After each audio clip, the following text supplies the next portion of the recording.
Hello everyone, welcome to the top PYQ session of definite integration, and today we are going to cover the selected questions of JEE Main 2023. अब definite integration सबसे पहले तो high weightage chapter है JEE main के लिए, ये बात मुझे पता होनी चाहिए। एंड सेकेंडली इस चैप्टर में से जनरली टफ क्वेश्चंस पूछ लिए जाते हैं एग्जाम में, और अगर ज्यादा टफ क्वेश्चन ना भी पूछे जाएं तो ये वाला चैप्टर वैसे ही बच्चों को ना थोड़ा सा मुश्किल लगता है कि सर इतनी सारी प्रॉपर्टीज होती हैं, इतनी सारी स्टैंडर्ड फॉर्म्स होती हैं, तो क्वेश्चन को देख के डिसाइड ही नहीं कर पाते कौन सी चीज कब यूज करनी है। यस तो यही पर्पज है इस पर्टिकुलर सेशन का कि हम अच्छे क्वेश्चंस की डिस्कशन करेंगे जो 2023 में आए थे। उसके थ्रू मुझे क्वेश्चंस का आइडिया भी लग जाएगा कि किस क्वेश्चन को कैसे अप्रोच करा जाता है, and secondly at the same time हमारी रिवीजन भी हो जाएगी सारे के सारे कंसेप्ट्स की। राइट, सो स्टार्ट करा जाए। Okay, let us start with the question number 1। बिल्कुल इजी क्वेश्चन से स्टार्ट कर रहे हैं, बताओ देख के। The value of the integral 1 से लेके 2 टी की पावर 4 प्लस 1 अपॉन टी की पावर 6 प्लस 1। तो देख रहे हो बिल्कुल छोटा सा इंटीग्रल है, तो देख की फीलिंग आ रही है कि हाँ जी सॉल्व हो जाना चाहिए ये तो बताओ देख के क्या करोगे। पहला थॉट तो क्या होना चाहिए कि सर ये भी पॉलिनोमियल है, ये भी पॉलिनोमियल है, तो फैक्टराइज करने की ट्राई कर सकते हैं। अगर फैक्टर्स बन गए तो सिंप्लीफाई होने की पॉसिबिलिटी बन जाती है। तो देख के बताओ, टी की पावर 4 प्लस 1 फैक्टर्स बनेंगे इसके? नहीं, इसके फैक्टर्स तो नहीं बनेंगे ना। अगर -1 होता फिर फैक्टर्स बन जाते, कोई बात नहीं। चलो टी की पावर 6 प्लस 1 इसके फैक्टर्स बनेंगे क्या? हाँ ये बन जाएंगे। ए क्यूब प्लस बी क्यूब लगा देंगे इस पे, तो टी स्क्वायर का क्यूब प्लस 1 का क्यूब ऐसे है।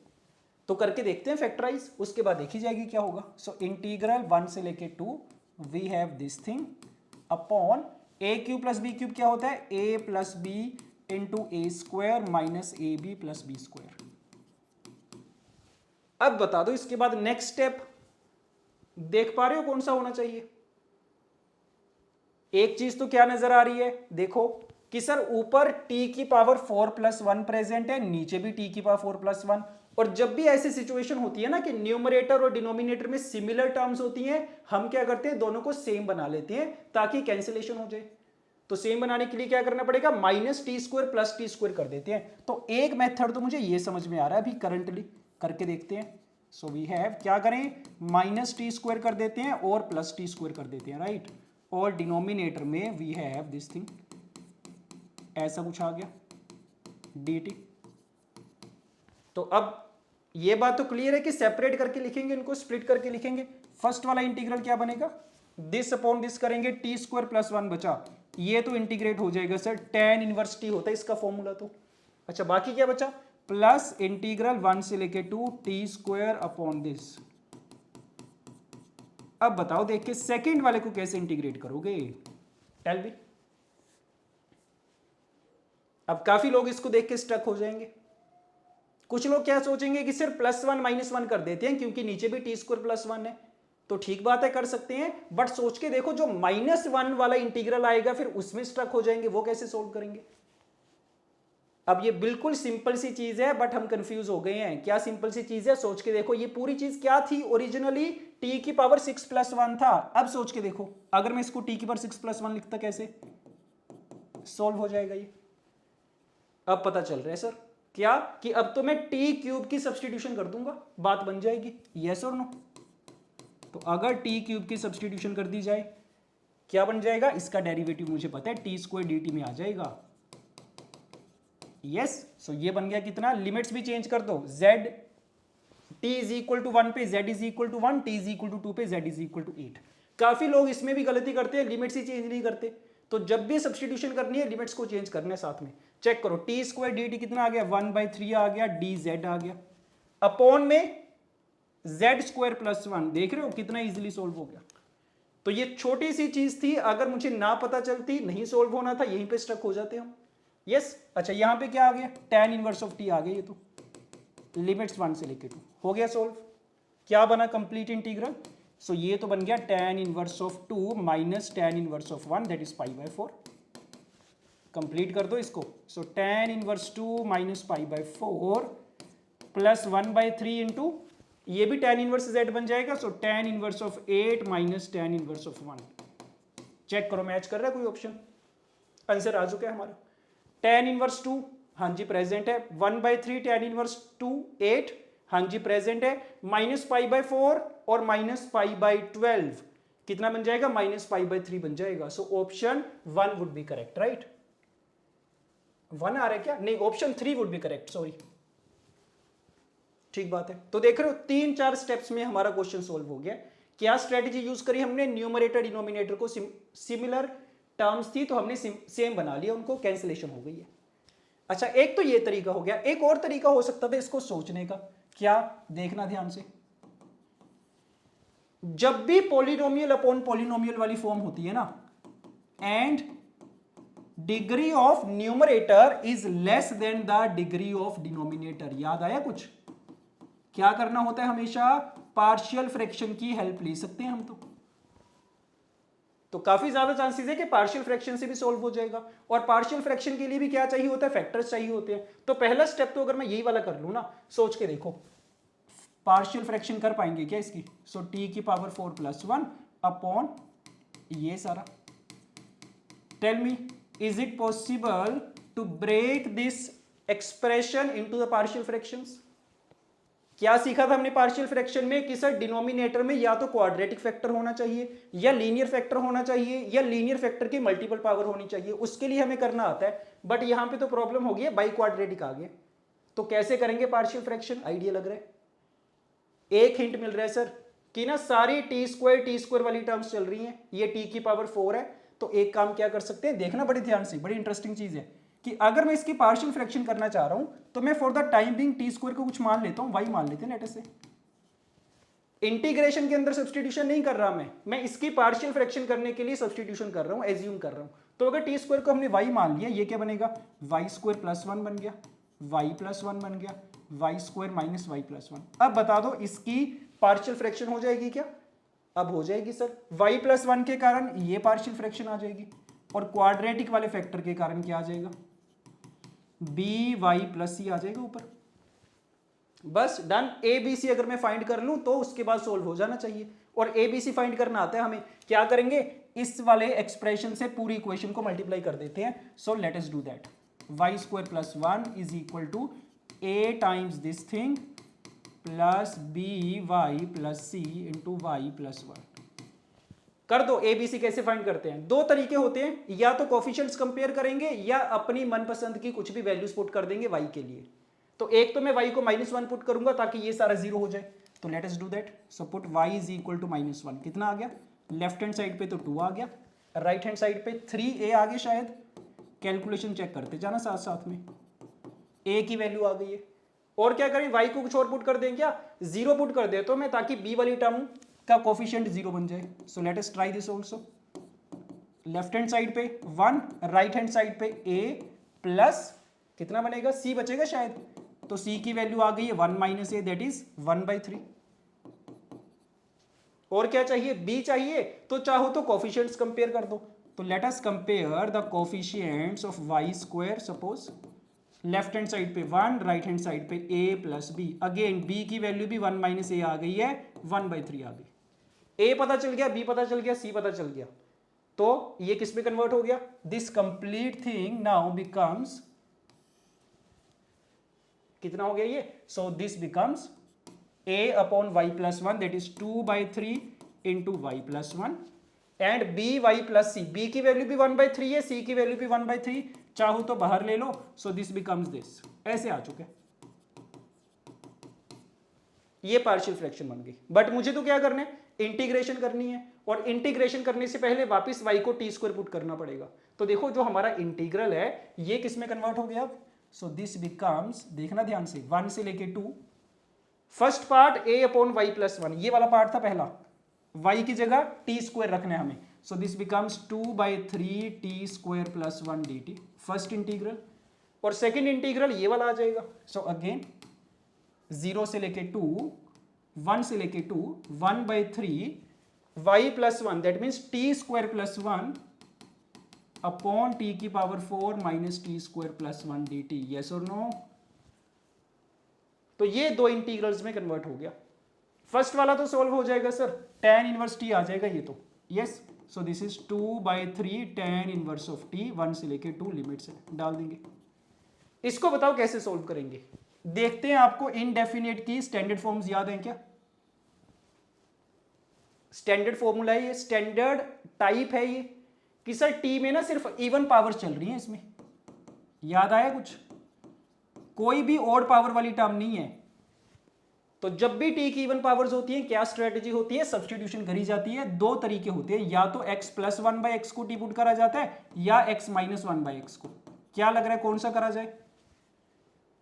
सॉरी एक चीज मिस कर दी मैंने। सबसे पहले टी स्क्वायर से डिवाइड करेंगे, तो सबसे पहले डिवाइड बाई टी स्क्वायर, उसके बाद सब्स्टिट्यूशन करेंगे। Late us do that. तो क्या बनेगा ये 1 से लेके 2, टी स्क्वायर से अगर मैं डिवाइड करूंगा this will become this and this. अब बताओ, अब सब्स्टिट्यूशन करी जाएगी, या तो t plus one by T की सब्स्टिट्यूशन करेंगे या फिर t minus one by T की। टेल मी कौन सी करें। तो किसका डेरिवेटिव ऊपर प्रेजेंट है, t minus one by T का प्रेजेंट है सर, तो ये वाली सब्स्टिट्यूशन करूंगा मैं, ये वाली नहीं करूंगा। तो देखो करके क्या आएगा, ऊपर आ जाएगा। लिमिट्स भी चेंज करो ध्यान से। जब t की वैल्यू 1 है ये कितना होगा 1 माइनस 1 0। जब t की वैल्यू 2 है 2 माइनस 1 बाई 2 3 बाई 2। ऊपर कितना आ गया dz आ गया, नीचे चेक करो कितना आएगा। नीचे तो T square plus one by t square है, तो चेक करो इसकी अगर मैं स्क्वायरिंग कर दूंगा दोनों तरफ, क्या बनेगा ये ऐसा कुछ बनेगा। So t square plus one by t square is z square plus two, z square plus one आ गया सिंपली। तो ये देख रहे हो ये भी इंटीग्रेट हो गया, टेन इनवर्स में आ गया। सो 1/3 टेन इनवर्स ऑफ जेड, 0 से लेके 3/2। राइट, ठीक बात है। तो सिंप्लीफिकेशन करना, लिमिट्स पुट करना, ये करना। और तुम एक चीज नोटिस कर पाओगे कि यहां से जो मेरी टर्म्स आ रही है ना वो ऐसी नहीं आ रही tan inverse 8 tan inverse 2 type की। तो हो सकता है मुझे थोड़ी और सिंप्लीफिकेशन करनी पड़े, but yes this is one of the methods. Complete करके देखना यहां से। तो दो तरीके सीखे हमने, न्यूमरेटर डिनोमिनेटर को सिमिलर है तो सेम बना के कैंसिलेशन कर दो, या फिर ये वाली जब भी फॉर्म होगी पॉलिनोमियल अपॉन पॉलिनोमियल वाली पार्शियल फ्रैक्शन कर सकते हैं। बट तुम नोटिस करो अगर तुम इस वाले तरीके से करोगे कितना लेंथी बन गया हमारा क्वेश्चन, और यहां से 2-3 स्टेप्स में आ गया था। ठीक बात है, fine, okay. Let us come to the next question. The value of integral of this, sine cos वाली टर्म्स चल रही हैं सारी। अगेन देखने में तो सिंपल ही लग रहा है, क्वेश्चन हो जाना चाहिए। पहला थॉट क्या होगा, प्लस वाली टर्म्स हैं ऊपर दो, तो चाहे तो दो पार्ट्स में ब्रेक करके लिख सकते हैं। तो पहले तो यही कर लेते हैं, बाकी फिर बाद में सोचेंगे। फर्स्ट वाला इंटीग्रल इज 2 अपॉन दिस, और सेकंड वाला इंटीग्रल क्या बनेगा, साइन एक्स तो कैंसिल आउट ही हो जाएगा। 3 को मैंने रखा बाहर, कितना आ गया dx upon 1 plus cos x आ गया। सेकेंड वाला इंटीग्रल तो सॉल्व हो जाएगा, बड़ा इजी है ये तो। ये वाला सोचना पड़ेगा कैसे करें। तो देखते हैं दोनों को ना 1 बाय 1 देखते हैं। तो इसको कुछ नाम दे देते हैं I1 लेटर से, इसको बोल देते हैं I2। I2 सोच के बता दो कैसे करोगे, very very very simple. 3 times pi by 3 से लेके पाई by 2 dx upon 1 plus cos x. कैसे करें, याद करो ये भी स्टैंडर्ड फॉर्म है क्या, कि सर जब भी डिनोमिनेटर में, या फिर इसको ऐसे लिख लेते हैं, जब भी ऐसी सिचुएशन होती है ना कि डिनोमिनेटर में साइन का या कोस का लीनियर फंक्शन प्रेजेंट हो, ये वाला फॉर्मेट है, तो क्या करना होता है, दोनों को tan x/2 में एक्सप्रेस करना होता है। This is the standard format जो मुझे याद रखना है। यस, तो एक तो ये काम करा जा सकता है। सो मेथड नंबर 1 कुड बी, क्या करूंगा मैं, इसको लिख दूंगा 1 plus 1 minus tan square x/2 1 plus tan square x/2, यहां से सोल्व हो जाएगा। एलसीएम लेंगे, ऊपर कितना बन जाएगा, सीकेंड स्क्वायर x/2 बन जाएगा, राइट। तो ऊपर आ गया सीकेंड स्क्वायर x/2 dx, और नीचे कितना आ गया 1 plus tan square x/2 1 minus tan square x/2, 2 बचा सिंपली। क्या लग रहा है इंटीग्रेशन हो जाएगी इसकी, हाँ जी। सीकेंड स्क्वायर x/2 की इंटीग्रेशन कितनी होती है, tan x/2 अपॉन 1/2, तो इसकी इंटीग्रेशन तो tan x/2 आ गई सिंपली। यस, तो एक तो ये तरीका होता है हमारे पास, ये तो डायरेक्टली आ गया। जनरली हमें tan x/2 को t पुट करना होता है, बट ये बड़ा ज्यादा आसान हो गया। तो कर दो solve. 3 times tan π/4 minus tan π/6, this is what we are getting, 3 minus √3। एक तरीका ये। दूसरा तरीका कौन सा हो सकता था कि सर कुछ भी नहीं करने की जरूरत है, 1 प्लस कोस थीटा की तो डायरेक्ट आइडेंटिटी होती है, 2 कोस स्क्वायर थीटा/2, ये लगा दूंगा मैं तो। सो बेसिक ट्रिग्नोमेट्रिक आइडेंटिटीज पता होनी चाहिए मुझे। क्या बन गया ये 3 टाइम्स पाई बाई 3 से लेके पाई by 2, so dx upon 2 cos square x by 2। देख रहे हो फिर से सेम ही चीज आ गई है, secant square x by 2 upon 2 आ गया, तो यहां से भी सोल्व कर सकते हो, you will get the same thing. So I2 तो हमने सोल्व कर लिया, कोई प्रॉब्लम नहीं है। I1 के बारे में सोच के बताओ कैसे करोगे। I1 is equal to 3 times 2 times sorry pi by 3 से pi by 2 dx upon sine x into 1 plus cos x. अब पहला थॉट हमेशा क्या आता है ना, कि जब भी सिर्फ साइन और कोस वाली टर्म्स हो, पहला थॉट इज कि क्या पता साइन एक्स को टी पुट करके या कोस एक्स को टी पुट करके बात बन जाए। क्या लग रहा है बनेगी बात? सोच के देखते हैं। साइन एक्स को अगर टी पुट करेंगे, नहीं सर गड़बड़ हो जाएगी, उसका डेरिवेटिव कोस एक्स आएगा तो नीचे कोस एक्स क्रिएट हो जाएगा।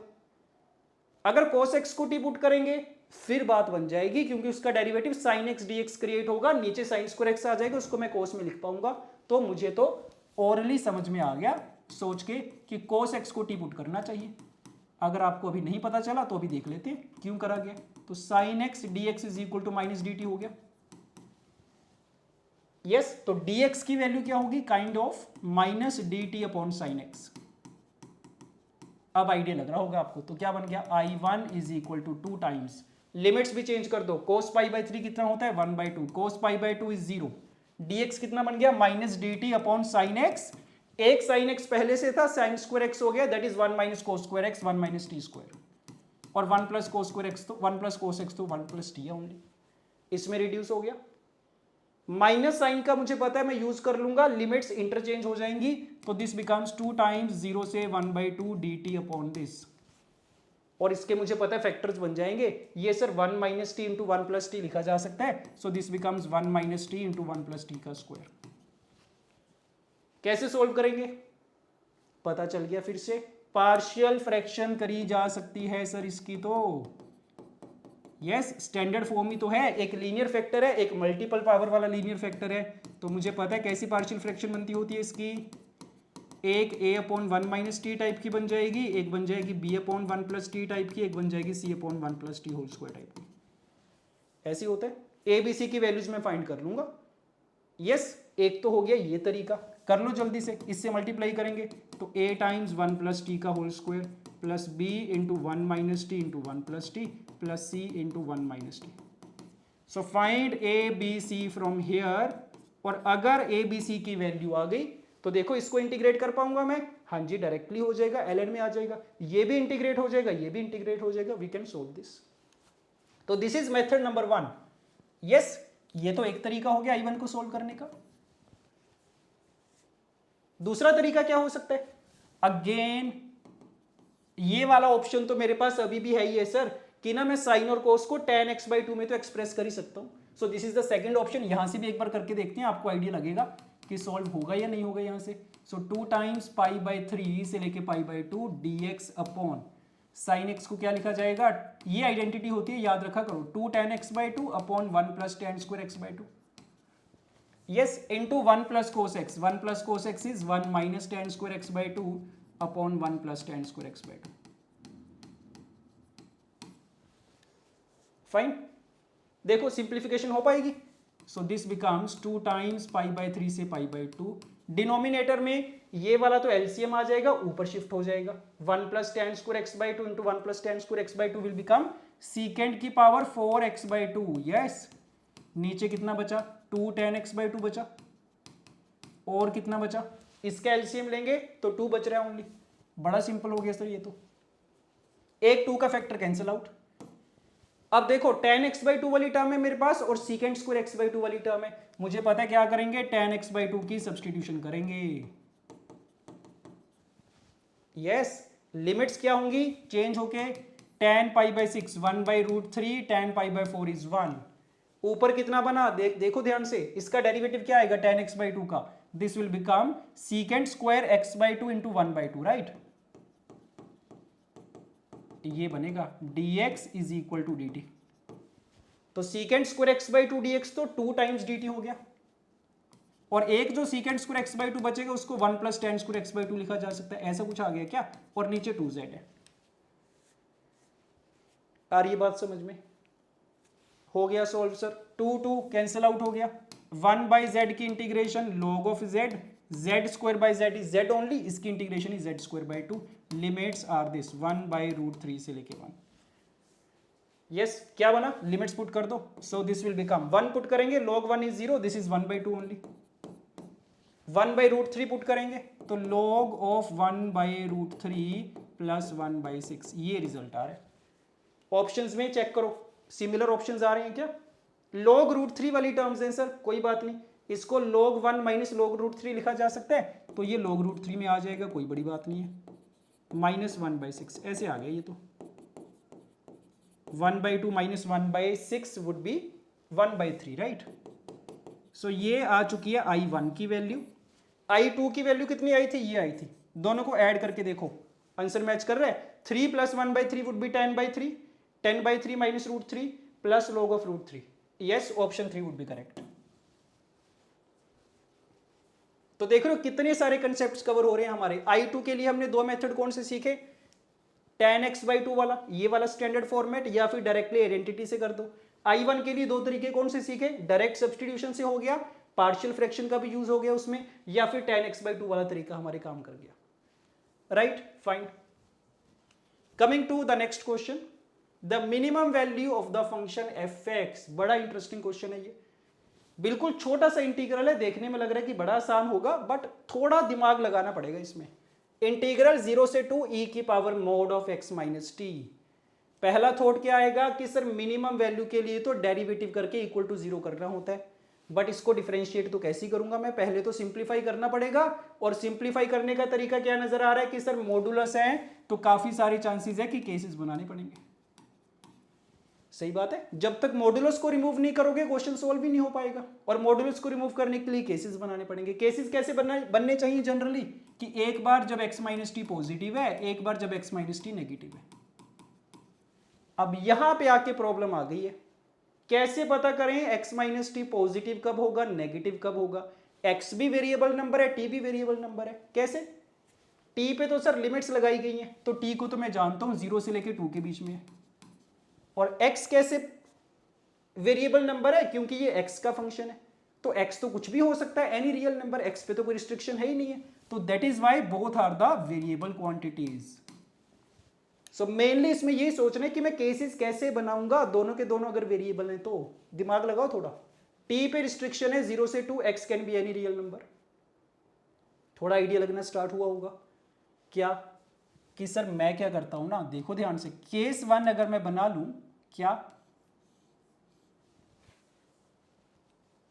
x की वैल्यू अगर मैं 0 से भी छोटी ले लूं, if x is less than 0, उससे क्या होगा सर, अब सोचो x 0 से छोटा है बट t तो 0 से बड़ा है हमेशा, तो इसका मतलब इस केस में तो t हमेशा ग्रेटर देन x ही तो हो जाएगा, बात बन जाएगी। अगर t x से बड़ा हो गया तो ये वाला मॉडुलस मैं ओपन कर पाऊंगा।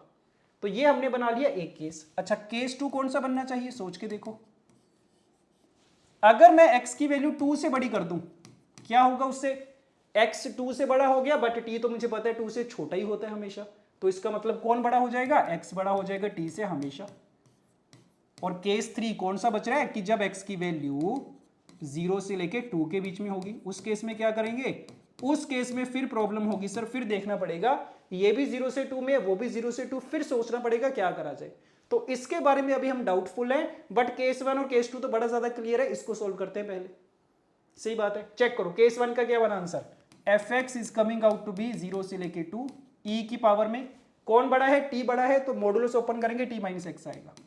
ये बताओ कैसे सोल्व करोगे इसको, जब भी दो वेरिएबल आते हैं कंफ्यूज मत हुआ करो, t के रिस्पेक्ट में इंटीग्रेट कर रहे हो तुम, तो x तो एज अ कांस्टेंट ट्रीट किया जाएगा, सो e की पावर माइनस एक्स तो कांस्टेंट नंबर है ना, बाहर रख लिया करो पहले, 0 से लेके 2 e की पावर t, यही तो बचा, e की पावर t की इंटीग्रेशन वही होती है e की पावर t, तो लिमिट्स डाल देंगे तो e² - 1, ये आ गया हमारा fx फॉर केस नंबर 1। ठीक बात है, कमिंग टू केस नंबर 2, ये भी सिमिलर तरीके से हो जाना चाहिए। अब 0 से लेके 2, x बड़ा है तो मॉडुलस ओपन करेंगे तो x माइनस टी लिखा जाएगा, e to the power x is a constant number, e की पावर माइनस टी की integration is minus times e की power minus t, limits are 0 से लेके 2, चेक करो कितना आ गया, 2 रखेंगे जब, सो माइनस ई की पावर -2, 0 रखेंगे 1, सो ई की power x into 1 minus 1 by e square, ऐसा आ गया। This is the f x for case number 2। Case number 3 check करो, इसमें सोचने वाला काम है, इसमें दिमाग लगेगा हमारा। x भी 0 से 2 में है, t भी 0 से 2 के बीच में है। अब जब भी ऐसी सिचुएशन आती है ना, कैसे सोचना है, एक एग्जांपल लेके सोच लिया करो कि अगर x 0 से 2 के बीच में है, लेट अस से x की वैल्यू 1.5 है मान लो, तो अब सोच के बताओ, अगर x की वैल्यू में फिक्स कर दूं 1.5, तो मोड ऑफ 1.5 माइनस टी कैसे बनाओगे केसेस? लग रहा है आइडिया? अगर ऐसे होता मोड के अंदर 1.5 माइनस टी, तो पता है सर टी ना दो पार्ट्स में ब्रेक कर लेते, 0 से 1.5 और 1.5 से 2, दो पार्ट्स में ब्रेक होता, फिर सोल्व किया जाता। तो यही काम तो करना है कि अगर x 0 से 2 के बीच में है, तो सर इसको ना दो पार्ट्स में ब्रेक करूंगा मैं। पहला पार्ट कौन सा होगा? 0 से लेके x वाला, 0 से 1.5, दूसरा 1.5 से t, दैट मीन्स x से लेके t। तो ये इंटरेस्टिंग चीज है इस क्वेश्चन में, ऐसे क्वेश्चंस भी पूछ लिए जाते हैं, नेक्स्ट टाइम से मुझे पता होना चाहिए। अब कर दो, बाकी तो कैलकुलेशन बची है, कर देंगे हम लोग। 0 से लेके x के बीच में कौन बड़ा होगा?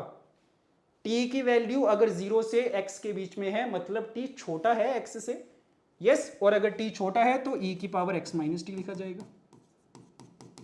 अगर t की वैल्यू x से लेके t के बीच में है, तो क्लियरली t x से बड़ा है, ग्रेटर देन x है, तो ओपन करेंगे मॉडुलस, सो t माइनस एक्स लिखा जाएगा।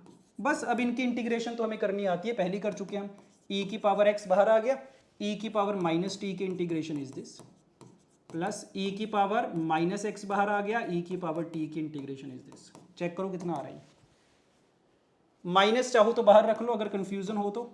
सो e की power minus x minus 1, e की पावर माइनस एक्स, e की पावर t माइनस e की पावर x। सिंप्लीफाई हो पाएगा? ब्रैकेट ओपन कर रहा हूं मैं, तो ये तो -1 बन गया, प्लस e की पावर x बन गया, e की पावर x से लेके 2 था ये, सो सॉरी, ये x से t नहीं है, x से 2 है, yes, so this thing is 2।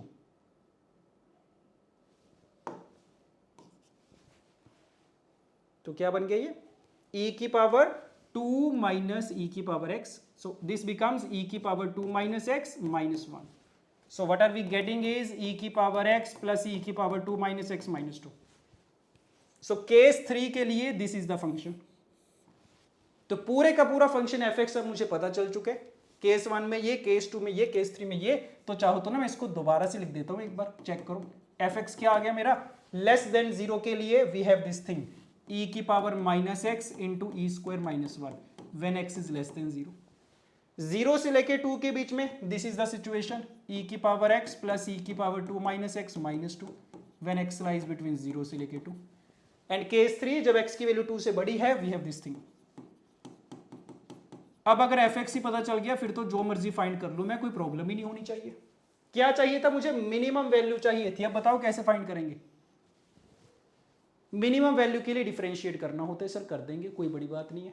तो इस वाले इंटरवल में मैं सेपरेटली देख लूंगा क्या हो रहा है, कैसे इंक्रीजिंग या डिक्रीजिंग चल रहा है, इसमें सेपरेटली देख लेंगे, इसमें सेपरेटली देख लेंगे। यस, तो इसको देखो ध्यान से, इसका अगर मैं डेरिवेटिव करूंगा f'(x) क्या आएगा? नेगेटिव आएगा क्या? हाँ जी, ई स्क्वायर माइनस 1 तो कांस्टेंट नंबर है, e की पावर माइनस एक्स का डेरिवेटिव करेंगे माइनस टाइम्स e की पावर माइनस एक्स, तो this is always a negative number, no? अगर f'(x) ऑलवेज नेगेटिव है, इसका मतलब फंक्शन कैसा हो गया? ऑलवेज डिक्रीजिंग हो गया। सिमिलरली ये भी पता चल रहा है, अगर x की वैल्यू 2 से बड़ी है ना, इस केस में डेरिवेटिव क्या आएगा? f'(x) क्या आएगा? पॉजिटिव आएगा सर हमेशा, ये तो कांस्टेंट नंबर है, e की पावर x का डेरिवेटिव इज e की पावर x, वो तो हमेशा पॉजिटिव होता है, तो this is always positive, that means f(x) कैसा फंक्शन है? इंक्रीजिंग फंक्शन है। तो इसमें तो पता चल गया। बीच वाले में करके देखो, इसमें f'(x) कैसा आएगा? So f'(x) is going to be e की पावर x माइनस e की पावर 2 माइनस x। लग रहा है कुछ आइडिया? पॉजिटिव होगा या नेगेटिव होगा? तो नहीं बता सकते सर ऐसे तो, हो सकता है कभी पॉजिटिव बन रहा हो कभी नेगेटिव। तो एक काम करते हैं, इक्वल टू जीरो करके देख लेते हैं कि भाई जीरो कब बन रहा है, क्योंकि मैक्सिमा या मिनिमा कहां पे होता है, जब भी जीरो बन रहा होता है, क्रिटिकल पॉइंट होता है। तो यहां से कैलकुलेशन करके देख लूंगा मैं, कोई बड़ी बात नहीं है। सो ई की power x is equal to e की पावर 2 अपॉन ई की पावर एक्स, बन गई ये बात। ई की power 2x is equal to e की power 2, that means x is equal to 1। और हाँ जी, देख के भी पता चल जाना चाहिए था मुझे, x इज इक्वल टू 1 पे जीरो ही आएगा, दोनों का डिफरेंस।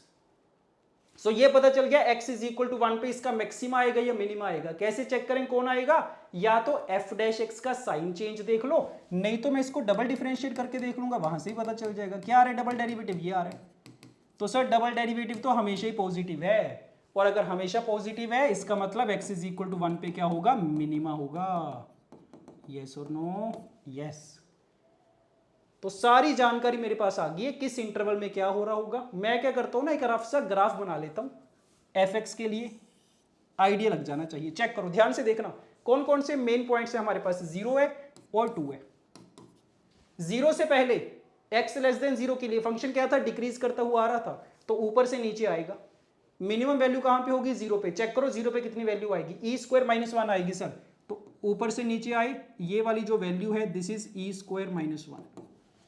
x ग्रेटर देन 2 में क्या हुआ, इंक्रीज कर रहा था फंक्शन, तो 2 पे मिनिमम वैल्यू आएगी। 2 पे कितनी वैल्यू आएगी, चेक करो, e की power 2 E square into 1 minus 1 by e square, E square minus 1 आएगी अगेन। तो ये वाली वैल्यू भी कितनी है, ई स्क्वायर माइनस 1 है, ऊपर जाएगा। 0 से लेके 2 के बीच में क्या होगा, x इक्वल टू 0 पे तो ये वाली वैल्यू है, इसमें भी चेक कर लो चाहो तो, कितना आ रहा है, ई स्क्वायर माइनस 1, ये वाली वैल्यू आ रही है। यहीं से स्टार्ट होगा, और हमने क्या नोटिस करा कि fx कैसा होगा, x इज इक्वल टू 1 पे मिनिमा होगा सर। तो इसका मतलब यहां से ग्राफ कैसे जाएगा, नीचे जाएगा कुछ, फिर ऊपर आएगा। यही तो मतलब है x इज इक्वल टू 1 पे मिनिमा होने का।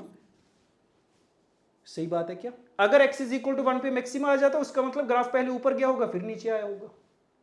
या फिर वैसे भी देख लो, x की वैल्यू जब 0 से 1 के बीच में होगी, चेक कर सकते हैं ना, ये तो कोई बड़ी बात नहीं है। अगर x की वैल्यू 0 से लेके 1 के बीच में है, तो क्या लग रहा है ये वाली क्वांटिटी पॉजिटिव होगी या नेगेटिव होगी, 0.5 रख के देख लो चाहो तो, e की पावर 0.5 माइनस e की पावर 1.5, तो ये नेगेटिव हो रही है उस केस में। f dash x is negative, मतलब डिक्रीजिंग फंक्शन होगा। तो यहां से भी देखा जा सकता है, जैसे आपको अच्छा लगे। ठीक बात है, तो क्या पता चल गया, x इज इक्वल टू 1 पे we have the minimum value of the function. So fx minimum कहां पे होगा, at x is equal to 1, और वो वैल्यू कितनी होगी यहां से फाइंड कर लूंगा मैं, सर यहां पे put x is equal to 1। So this is the minimum value, कितनी आ रही है, e plus e minus 2, this is the value, 2e minus 2, that means 2 times e minus 1। Perfect, yes, option 1 would be correct. So था ना बड़ा interesting question. हालांकि main task यही था, केसेस बनाने वाला मेन टास्क था। एक बार अगर आपने ये कर लिया तो बेसिक मैक्सिमम मिनिमा तो हमें आते ही होते हैं जनरली। यस, ठीक बात है, okay. Coming to the next question, let this denotes the greatest integer, greatest integer भी आ गया। Then we have to find the integral of this. ठीक बात है, ग्रेटेस्ट इंटीजर को देख के पहला थॉट हमेशा क्या आता है कि सर जब भी इंटीग्रल के अंदर ग्रेटेस्ट इंटीजर fx वाली सिचुएशन होती है तो इंटीग्रल को ब्रेक करा जाता है हमेशा। कौन कौन से पॉइंट्स पे ब्रेक करते हैं, जहां जहां पे भी fx इंटीजर बन रहा होता है। This is the thought process, right. अब ये कैसे चेक करते हैं कि fx इंटीजर कहां पे बनेगा, कुछ लोग तो रैंडमली बैठ के चेक करते हैं हिट एंड ट्रायल से कि सर ये पुट करूंगा तो बन जाएगा, ये पुट करूंगा तो, वो ज्यादा बढ़िया तरीका नहीं है। बेस्ट तरीका क्या होता है कि भाई तुम ना fx की रेंज फाइंड कर लिया करो। अगर तुमने रेंज ही फाइंड कर ली, मान लो 1 से लेके 8 के बीच में आ गई रेंज, तो पता चल जाएगा ना कि बीच में 2 पे इंटीजर बनेगा, 3 पे बनेगा, 4 पे बनेगा। So that is the best way to find the x की वैल्यूज जहां पे वो इंटीजर बन रहे हैं। ठीक बात है, तो चलो ये पहला थॉट आ रहा है, ट्राई करेंगे इसी से।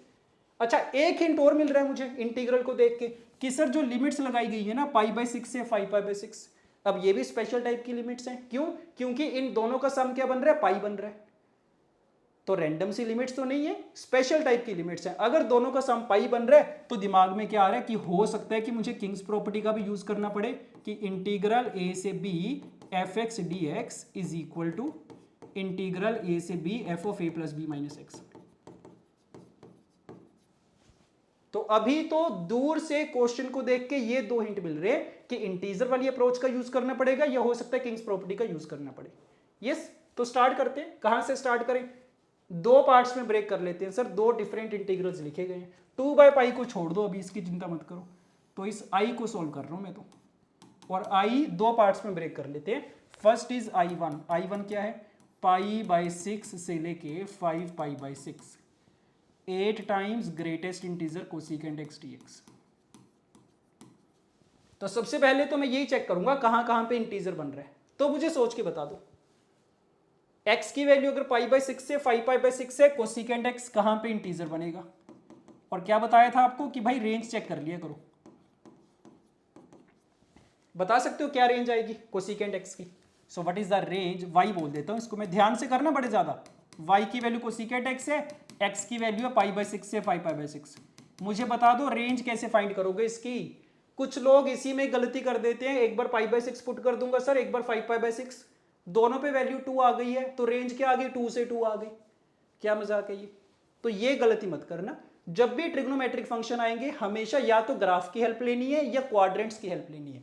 तो देखना ध्यान से, क्वाड्रेंट्स की हेल्प से बड़ा ज्यादा इजीली सॉल्व हो जाएगा। देखो, एक तो π/6 है बाउंड्री वाला पॉइंट, एक 5π/6, तो ये दोनों को ना मैं प्लॉट कर लेता हूं। ये π/6 एंगल π/6 और ये एंगल 5π/6। देखना कैसे कर रहा हूं मैं। π/6 पे कोसिकेंट की वैल्यू कितनी होती है? 2 होती है सर। 5π/6 पे भी 2 होती है। तो ये बात तो पक्की है, 2 से लेके 2 तक जाएगा। बीच में चेक कर लो किसी पॉइंट पे, π/2 पे अगर देखोगे वैल्यू कितनी होती है? कोसिकेंट π/2 तो 1 होता है। तो दिखना स्टार्ट हो गया ऑलरेडी। क्या कि जब मैं π/6 से π/2 जाऊंगा तो वैल्यू क्या होगी? 2 से लेके 1 के बीच में रहेगी। जब π/2 से 5π/6 जाएंगे वैल्यू क्या होगी? 1 से लेके 2 के बीच में रहेगी। तो पहले 2 से 1 गया, 1 से 2 गया। क्या पता चल गया कि सर उसकी जो रेंज आ गई ना ओवरऑल, वो तो 1 से लेके 2 ही तो आ गई। और 1 तो हो सकता है एग्जैक्ट π/2 पे इक्वल टू 1 हो जाएगा, बट 2 पे क्या आ जाएगा? ओपन आ जाएगा। सो कोसिकेंट x की रेंज आ चुकी है। ये तरीका होता है सही तरीका रेंज फाइंड करने का किसी ट्रिग्नोमेट्रिक फंक्शन का। तो देख लो रेंज आ गई। इंटीजर कहां कहां पे बनेगा? एक ही इंटीजर बन रहा है सर, ये तो 1 पे, और कोई इंटीजर ही नहीं है इसमें, तो मजा ही आ गई ये तो पता चल गया कि अगर कोसिकेंट x 1 से लेकर 2 के बीच में है, इसका मतलब ग्रेटेस्ट इंटीजर कोसिकेंट x की वैल्यू तो हमेशा ही 1 होगी। तो एक सिंगल वैल्यू आ रही है, पार्ट्स में ब्रेक करना ही नहीं पड़ रहा मुझे। इससे ज्यादा बढ़िया बात क्या हो सकती है? तो i1 क्या आ गया? 8 टाइम्स π/6 से लेके 5π/6, 1 dx ओनली। 1 की इंटीग्रेशन x होती है, लिमिट्स डाल देंगे, कितना आ गया? 5π/6 minus π/6। So 8 into 4π/6 that is 2π/3, 16π/3 आ गया। यस, तो i1 सोल्व कर लिया हमने। Now let us check for i2। i2 देखो कौन सा इंटीग्रल है, माइनस को नहीं लेता मैं बीच में, i1 माइनस i2 कर देंगे। तो i2 is 5 times greatest integer cot x dx। This is i2।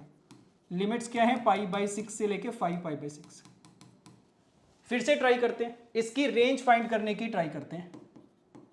Range आ गया तो पता चल जाएगा कहां कहां पे इंटीजर बन रहा है। सो लेट अस सी। अगेन ध्यान से करना, y is equal to cot x है, x की वैल्यूज क्या है? π/6 से लेके 5π/6। क्वाड्रेंट सिस्टम की हेल्प लेते हैं। π/6 is this angle let us say, and 5π/6 is this angle. बता दो कोट π/6 की वैल्यू कितनी होती है? बाउंड्री पॉइंट्स पे देखूंगा पहले मैं। कोट π/6 की वैल्यू कोट 30 डिग्री √3 होती है सर ये तो। और कोट 5π/6 कितना हो जाएगा? पाई माइनस π/6 करेंगे, नेगेटिव का √3 हो जाएगा। ठीक बात है। सो √3 से माइनस √3 जा रहे हैं, बीच में भी एक पॉइंट पे देख लेते हैं, क्लैरिटी आ जाएगी। कोट π/2 कितना होता है? tan π/2 का रेसिप्रोकल 0 होता है सर, ये पता चल गया। पहले √3 से 0 गए, 0 से माइनस √3 गए, तो नाउ वी कैन डायरेक्टली से कि सर कोट x की जो रेंज है ना वो माइनस √3 से प्लस √3 है। आ गई रेंज मेरे पास, और कुछ एनालिसिस करने की जरूरत है ही नहीं है। तो अगर ये वाली रेंज है, बीच में कहां कहां पे इंटीजर बन रहा है देख के बताओ, कौन कौन से इंटीजर्स आएंगे बीच में? -1 आएगा क्या? हाँ जी, 0 भी आएगा, 1 भी आएगा, ये 3 इंटीजर्स आएंगे। बन गई ये बात। बता दो कोट x -1 कहां पे होता है? Minus not minus, pi minus π/4, 3π/4 पे। 0 कब होता है? π/2 पे होता है सर, 1 कब होता है π/4 पे। ये 3 पॉइंट्स पे मुझे इंटीग्रल को ब्रेक करना पड़ेगा। ये अगर आ गया तो बाकी तो फिर कुछ बचा ही नहीं अब। सो 5 को बाहर रख रहा हूं मैं, देखो क्या बना अब ये π/6 से लेके 5 सॉरी π/6 से सबसे पहले कहां पे ब्रेक होगा, π/4 पे ब्रेक होगा, राइट। π/4 पे इसकी वैल्यू 1 आ रही है। सो π/6 से लेके π/4 हो गया, देन π/4 से लेके π/2, देन π/2 से लेके 3π/4, देन 3π/4 से लेके फाइनली 5π/6। यही मेन काम होता है ग्रेटेस्ट इंटीजर में, केसेस बनाना, ब्रेक करना। एक बार अगर तुमने ब्रेक कर लिया उसके बाद बिल्कुल सिंपल काम होता है, इसके जो वैल्यूज आती है कांस्टेंट वैल्यूज आ जाती है हमेशा। बता दो देख के, अगर x π/6 से लेके π/4 के बीच में है, π/4 पे वैल्यू कितनी होती है 1, तो मुझे पता है कोट x की वैल्यू क्या आएगी, √3 से 1 के बीच में, उसका ग्रेटेस्ट इंटीजर कितना आ जाएगा, 1 आ जाएगा सर, बस काम खत्म। π/4 से π/2, 0 से 1 के बीच में ग्रेटेस्ट इंटीजर इज 0। π/2 से 3π/4, 3π/4 पे कितनी वैल्यू होगी इसकी, -1 होगी सर। तो -1 से 0 के बीच में अगर वैल्यू है उसका greatest integer is -1, and finally जब -√3 से -1 है उसका ग्रेटेस्ट इंटीजर इज -2। हो जाएगा सॉल्व, हाँ जी, सबको इंटीग्रेट कर लेंगे, लिमिट्स डाल देंगे, आंसर आ जाएगा। सो कंप्लीट करना कैलकुलेशन वाला पार्ट। सो I1 आ गया, I2 आ गया, आंसर आ चुका है मेरे पास 2/π टाइम्स I1 - I2। ठीक बात है। अच्छा, यहां से तो देखो मैंने सोल्व कर दिया, तरीका भी सीख लिया हमने कैसे करते हैं, बट ये भी तो था सर, एक किंग्स प्रॉपर्टी का हिंट भी तो मुझे मिला था। क्या लग रहा है, इसका यूज कर सकते थे क्या, सोच के देखो, ट्राई करते हैं। चलो, ये जो I1 वाला इंटीग्रल था, इस पे अगर मैं किंग्स प्रॉपर्टी लगाऊंगा कुछ बात बनेगी। x को अगर मैं रिप्लेस कर दूं π - x से, कोई बात नहीं बनेगी सर, कोई फायदा नहीं होगा, क्योंकि कोसिकेंट x और कोसिकेंट π - x तो बराबर ही होते हैं, तो किंग्स प्रॉपर्टी लगा के सेम इंटीग्रल आ जाएगा, कोई फायदा ही नहीं है। अच्छा, इस पे अगर मैं किंग्स प्रॉपर्टी लगाऊंगा, a + b - x से रिप्लेस करूंगा, कुछ फायदा होगा। कोट x और कोट π - x बराबर होते हैं क्या, नहीं, cot π - x minus cot x के बराबर होता है, तो हाँ जी हो सकता है कुछ फायदा हो जाए, और मुझे तो दिख भी रहा है कि हो जाएगा। क्या, ये I2 है, किंग्स प्रॉपर्टी अगर मैंने लगाई तो कोट x का बन जाएगा cot π - x, that will become minus cot x। ये लो, क्या करेंगे अब, जब भी किंग्स प्रॉपर्टी लगाते हैं तो उसके बाद दोनों को ऐड करा जाता है, हमेशा दोनों को ऐड कर दो। सो 2 टाइम्स ऑफ I2 कितना आ चुका है, 5/6 से लेके 5π/6, greatest integer cot x plus greatest integer minus cot x। 5 को मैंने मिस कर दिया, लिख लेना उसको भी साथ में, 5 भी साथ में चल रहा है ऐसे। अब यहां से देख के बताओ कुछ आइडिया लग रहा है क्या, नहीं लग रहा तो लगना चाहिए, बड़ी ज्यादा इंपॉर्टेंट प्रॉपर्टी है ये तो। क्या, ग्रेटेस्ट इंटीजर की sir, greatest integer y plus greatest integer -y किसके बराबर होता है, 0 के बराबर होता है अगर y इंटीजर है, और अगर y इंटीजर नहीं है तो -1 के बराबर होता है। तो इसमें क्या कर देंगे, इंटीजर तो सर होगा, अगर बनेगा भी एक आधी वैल्यू पे बनेगा, कोई बड़ी बात नहीं है, बाकी सब पे तो क्या होगा, नॉन इंटीजर ही तो होगा कोट x, और अगर नॉन इंटीजर है दैट मींस इस पूरे की वैल्यू तो क्या आ गई, सिंपली -1 आ गई है। क्वेश्चन हमारा सोल्व हो गया। So 2 times I2 is equal to 5 times -1 की इंटीग्रेशन इज -x, π/6 से लेके 5π/6, देख रहे हो सोल्व हो भी चुका है हमारा answer. So 5 times π/6 minus 5π/6 minus 4π/6 I guess, -2π/3 हो गया, 2 two cancel out, so I2 is coming out to be -5π/3। Again calculation check कर लेना एक बार जल्दी से। क्या लग रहा है कौन सा बढ़िया तरीका है, ये केसेस बनाने वाला या ये वाला? डेफिनेटली ये वाले में कैलकुलेशन कम बन रही है, कम क्या, एक ही स्टेप में हो रहा है, क्योंकि अगर मैं ओरली सोच के देखूंगा, ओरली मुझे पता चल रहा था कि -1 बनेगा किंग्स प्रॉपर्टी लगाऊंगा तो for this particular question I will prefer this method Kings property rather than this. Yes, तो ये हमारा मेथड नंबर 1 हो गया इसके लिए, I2 के लिए, and this is the method number 2। Done. तो नेक्स्ट टाइम से मैं याद रखूंगा कि सर अगर ग्रेटेस्ट इंटीजर वाला क्वेश्चन आता है ना, 2 अप्रोचेस हो सकती है मेरे पास, या तो इंटीजर वाली या किंग्स प्रॉपर्टी वाली, these are the 2 possible approaches that we have, याद रखना इसको। और इसी से रिलेटेड एक आपको बोनस क्वेश्चन और करवा देते हैं, पता चल जाएगा क्या एप्लीकेशन है इसकी। The value of integral of this 0 से 2π ग्रेटेस्ट इंटीजर के अंदर sin 2x into 1 + cos 3x dx। तो 2019 में आया था ये जेईई मेन में, ये ग्रेटेस्ट इंटीजर है। तो क्या लग रहा है, पहला थॉट जनरली वही आता है कि सर चेक करेंगे ग्रेटेस्ट इंटीजर के अंदर वाली चीज इंटीजर कब बन रही है, और इंटीजर पता करने के लिए रेंज देखनी पड़ेगी। तो क्या लग रहा है आपको, रेंज फाइंड कर सकते हैं क्या इजीली इस फंक्शन की? नहीं, बड़ा मुश्किल हो जाएगा sir. Sine 2x into 1 plus cos 3x, कोई फॉर्म, कोई स्टैंडर्ड फॉर्म बन ही नहीं रही।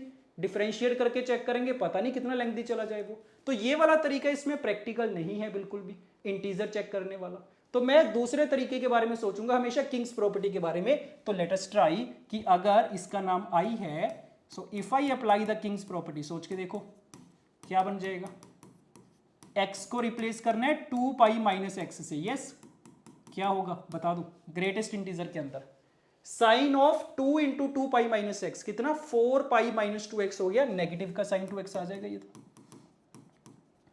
और 1 plus cos of 6 pi minus 3x, cos 6 pi minus theta तो फोर्थ क्वाड्रेंट कॉस थीटा ही होता है। So this is cos of 3x only. ये चीज आ गई है,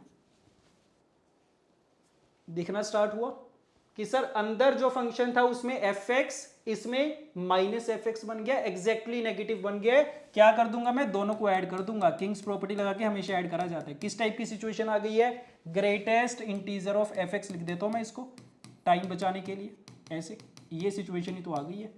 और क्या सीखा था हमने अभी कि जब भी greatest integer y plus greatest integer minus y आएगा, उसकी वैल्यू तो -1 से रिप्लेस कर दी जाएगी हमेशा, यस। तो क्या आ गया, माइनस ऑफ 2 पाई आ गया, 2i, i की वैल्यू कितनी आ गई, -π आ गई।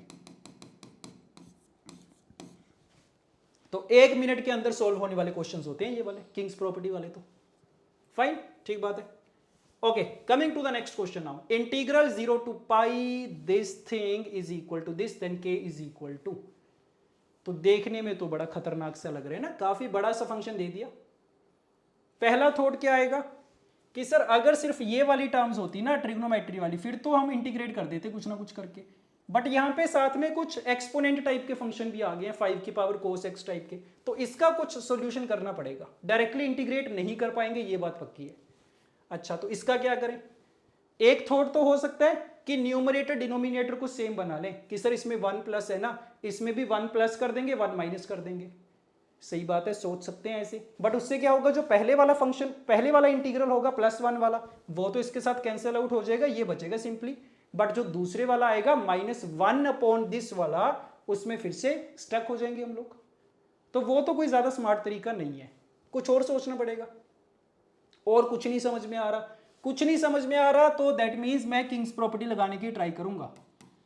डेफिनेट इंटीग्रल में ये बात अपने दिमाग में बिठा लो, कुछ अगर समझ में नहीं आ रहा, सबसे पहले किंग्स प्रॉपर्टी ट्राई करके देख लिया करो रैंडमली, अगर कुछ बात बन जाए तो देखो एक बार आई कितना आ गया, 0 से पाई। किससे रिप्लेस करना है हमें, किंग्स प्रॉपर्टी लगा रहे हैं ना, हमें रिप्लेस करना है x को पाई माइनस एक्स से। देखो क्या कुछ बनेगा, 5 की पावर माइनस कोस एक्स बन गया ये तो, ठीक है। चलो ब्रैकेट में 1 प्लस कोस पाई माइनस एक्स कितना होता है, माइनस कोस एक्स होता है, और 3 पाई माइनस 3x ये भी माइनस। अच्छा, क्या समझ में आ रहा है कि सर ये माइनस कोस एक्स बनेगा, ये माइनस कोस 3x बनेगा, तो अल्टीमेटली तो प्लस ही आ जाएगा। कोस स्क्वायर एक्स का तो कुछ भी चेंज नहीं होगा। एंड सिमिलरली इसमें भी यही होगा, ये माइनस कोस क्यूब एक्स बन जाएगा, ये माइनस कोस 3x, तो अल्टीमेटली तो सेम ही कुछ आ गया ये तो लग तो रहा है कुछ फायदा होना चाहिए क्योंकि सब कुछ सेम आ रहा है। और डिनोमिनेटर में क्या बनेगा, 1 प्लस 5 की पावर माइनस कोस एक्स, ऐसे बन गया। किंग्स प्रॉपर्टी तो लग गई है। नेक्स्ट स्टेप इमीडिएट क्या होना चाहिए, दोनों को ऐड कर देना। सो let us add these two. क्या बनेगा, इसको कुछ नाम दे देते हैं अभी के लिए, fx बोल देते हैं इसको। fx दोनों में सेम है ना, ठीक है। तो जब दोनों को ऐड करेंगे, fx वाला पार्ट तो आ गया कॉमन, ब्रैकेट में देखो कितना आ रहा है, सो 5 की power cos x upon 1 plus this, ये वाली चीज आ रही है। इसको भी थोड़ा सिंप्लीफाई कर लेते हैं, क्या 5 की पावर कोस एक्स से मल्टीप्लाई कर देते हैं ऊपर नीचे, पावर्स पॉजिटिव बन जाएंगी, तो ऊपर क्या बनेगा 1, नीचे बनेगा 5 की पावर कोस एक्स प्लस 1, ये चीज आ रही है। फायदा हो गया सर ये तो, डिनोमिनेटर भी 5 की पावर कोस एक्स प्लस 1 है, न्यूमरेटर भी, इसका रिजल्ट तो 1 ही आ गया, यस। तो क्या बचा, 0 से पाई fx बचा। तो जिसकी हम बात कर रहे थे ना कि अगर सिर्फ ट्रिग्नोमेट्रिक फंक्शन होता तो हम सॉल्व कर पाते। तो लो जी, आ गया ट्रिग्नोमेट्रिक फंक्शन, कर लो बैठ के, देख लेते हैं कैसे करेंगे। So we have this thing, yes.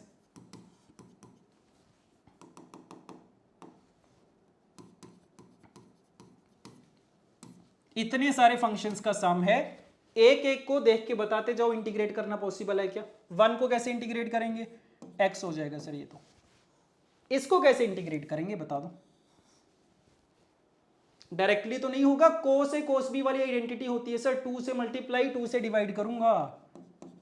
ये ना x मत लिखो, अभी अभी हम सिर्फ सिंप्लीफिकेशन कर रहे हैं, इंटीग्रेशन नहीं करते। चलो ठीक बात है ना, एक साथ ही करेंगे इंटीग्रेशन सबके। अच्छा क्या करना है इसमें, 2 से मल्टीप्लाई 2 से डिवाइड, तो 1/2 आ गया। और 2 कोस ए कोस बी क्या होता है, cos of a plus b plus cos of a minus B.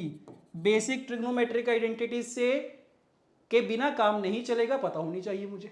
Cos square x का क्या करते हैं याद करो, जब भी sine square x, cos square x, sine की पावर 4, कोस की पावर 4, ऐसे इंटीग्रल्स आते हैं, उनको हमेशा मल्टीपल एंगल्स में, डबल एंगल्स में कन्वर्ट करके सोल्व करा जाता है। तो कोस स्क्वायर एक्स की आइडेंटिटी होती है 1 प्लस कोस 2x/2, ऐसे लिखूंगा इसको तुम्हें।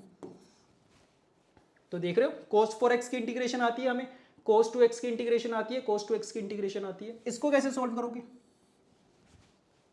कोस क्यूब एक्स आ गया सर, क्या करें, फिर से वही काम करूंगा मैं, मल्टीपल पावर आ गई है, इसको भी मैं मल्टीपल एंगल में एक्सप्रेस करूंगा। कौन सी आइडेंटिटी यूज कर सकते हैं, कोस 3x की आइडेंटिटी यूज कर लेंगे। क्या बन गया, 4 cos cube x minus 3 cos x.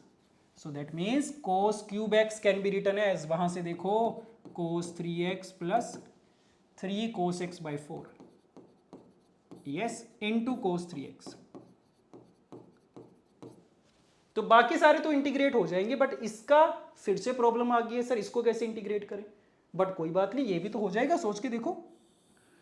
आगे इसको अगर मैं सिंप्लीफाई करूं, लेट अस सी, 1/4 को बाहर रखेंगे, ध्यान से देखना, cos square 3x, cos square वाला इंटीग्रल आ गया, डबल एंगल में कन्वर्ट कर देंगे, तो sir 1 plus cos 2 theta by 2 ऐसे आ जाएगा, प्लस में 3 कोस एक्स कोस 3x। तो वही सिचुएशन आ गई कोस ए कोस बी वाली, 2 से डिवाइड कर देंगे, 2 से multiply, 2 cos a cos b, cos of a plus b plus cos of a minus b, done. सारे के सारे इंटीग्रेबल फंक्शंस हैं, इंटीग्रेट करने आते हैं हमें, सॉल्व हो जाएगा बड़ी इजीली। अब इसमें भी कई लोगों को देख के होगा कि सर इतना ज़्यादा कैलकुलेशन करना पड़ेगा, सबको इंटीग्रेट करेंगे, लिमिट्स डालेंगे, कैलकुलेशन एरर होने के चांसेस बड़े ज़्यादा हैं। तो सही बातें हैं, बट अगर तुम थोड़ा सा भी ध्यान से देखो ना, एक बड़ी इंटरेस्टिंग चीज़ होगी। क्या, cos 4x को जब मैं इंटीग्रेट करूंगा क्या आएगा, देखना ध्यान से एक बार, साइन 4x/4 आएगा क्या, हाँ जी बिल्कुल आएगा। इसकी जब मैं लिमिट्स डालूंगा 0 से पाई, देख पा रहे हो क्या इंटरेस्टिंग चीज हो रही है। x को जब मैं पाई पुट करूंगा, साइन 4 पाई तो 0 होता है सर, 0 पुट करेंगे ये तो 0 होता है, तो इसका रिजल्ट तो 0 ही आ गया डायरेक्टली। cos 2x को जब मैं इंटीग्रेट करूंगा, साइन 2x में आएगा, लिमिट्स डालेंगे, साइन 2 पाई भी 0 होता है, साइन 0 भी 0 होता है, ये भी 0 हो गया। मजा आना स्टार्ट हो गया अब तो हमें, यस। cos 2x, इसकी जब मैं इंटीग्रेशन करूंगा 1/2 तो साइड पे आ जाएगा, इसकी इंटीग्रेशन करेंगे ये भी 0 आ जाएगा सर। यहां पे cos 6x को जब मैं इंटीग्रेट करूंगा, sin 6x बनेगा, ये भी 0 आ जाएगा सर, लिमिट्स पुट करके, ये भी 0 आ गया, ये भी 0 आ गया। मजा आ गया। क्या बचा, कुछ नहीं बचा सर, देख लो, यहां से 1 बच रहे, यस, ये 1 बचा, यहां से 1/2 बचा, और यहां से क्या बचा देख लेते हैं। सो 1 की इंटीग्रेशन करते जाओ, 1 की इंटीग्रेशन इज x, यहां से 1/2 की इंटीग्रेशन इज x/2, यहां से 1/4 into 1/2 is 1/8, so x/8, and then यहां से कुछ भी नहीं है, इतनी तो टर्म्स बच रही है मेरे पास, बाकी सारी तो 0 हो गई। इसमें बस मैं लिमिट्स डाल दूंगा 0 से लेके पाई, क्या आ गया, एलसीएम ले लेते हैं अंदर। So 8x plus 4, 13x by 8, limits are from 0 to pi, so 13 pi by 8 आ चुका है। और ये किसके बराबर चल रहा था, 2i के बराबर। ये भी बड़ी ज्यादा कॉमन मिस्टेक होती है, यहां से जो आंसर आता है वही मार्क करके आ जाते हैं, ये भूल जाते हैं कि भाई 2i की वैल्यू चल रही है ये। सो i की वैल्यू क्या आ गई, 13 पाई बाई 16 आ गई है।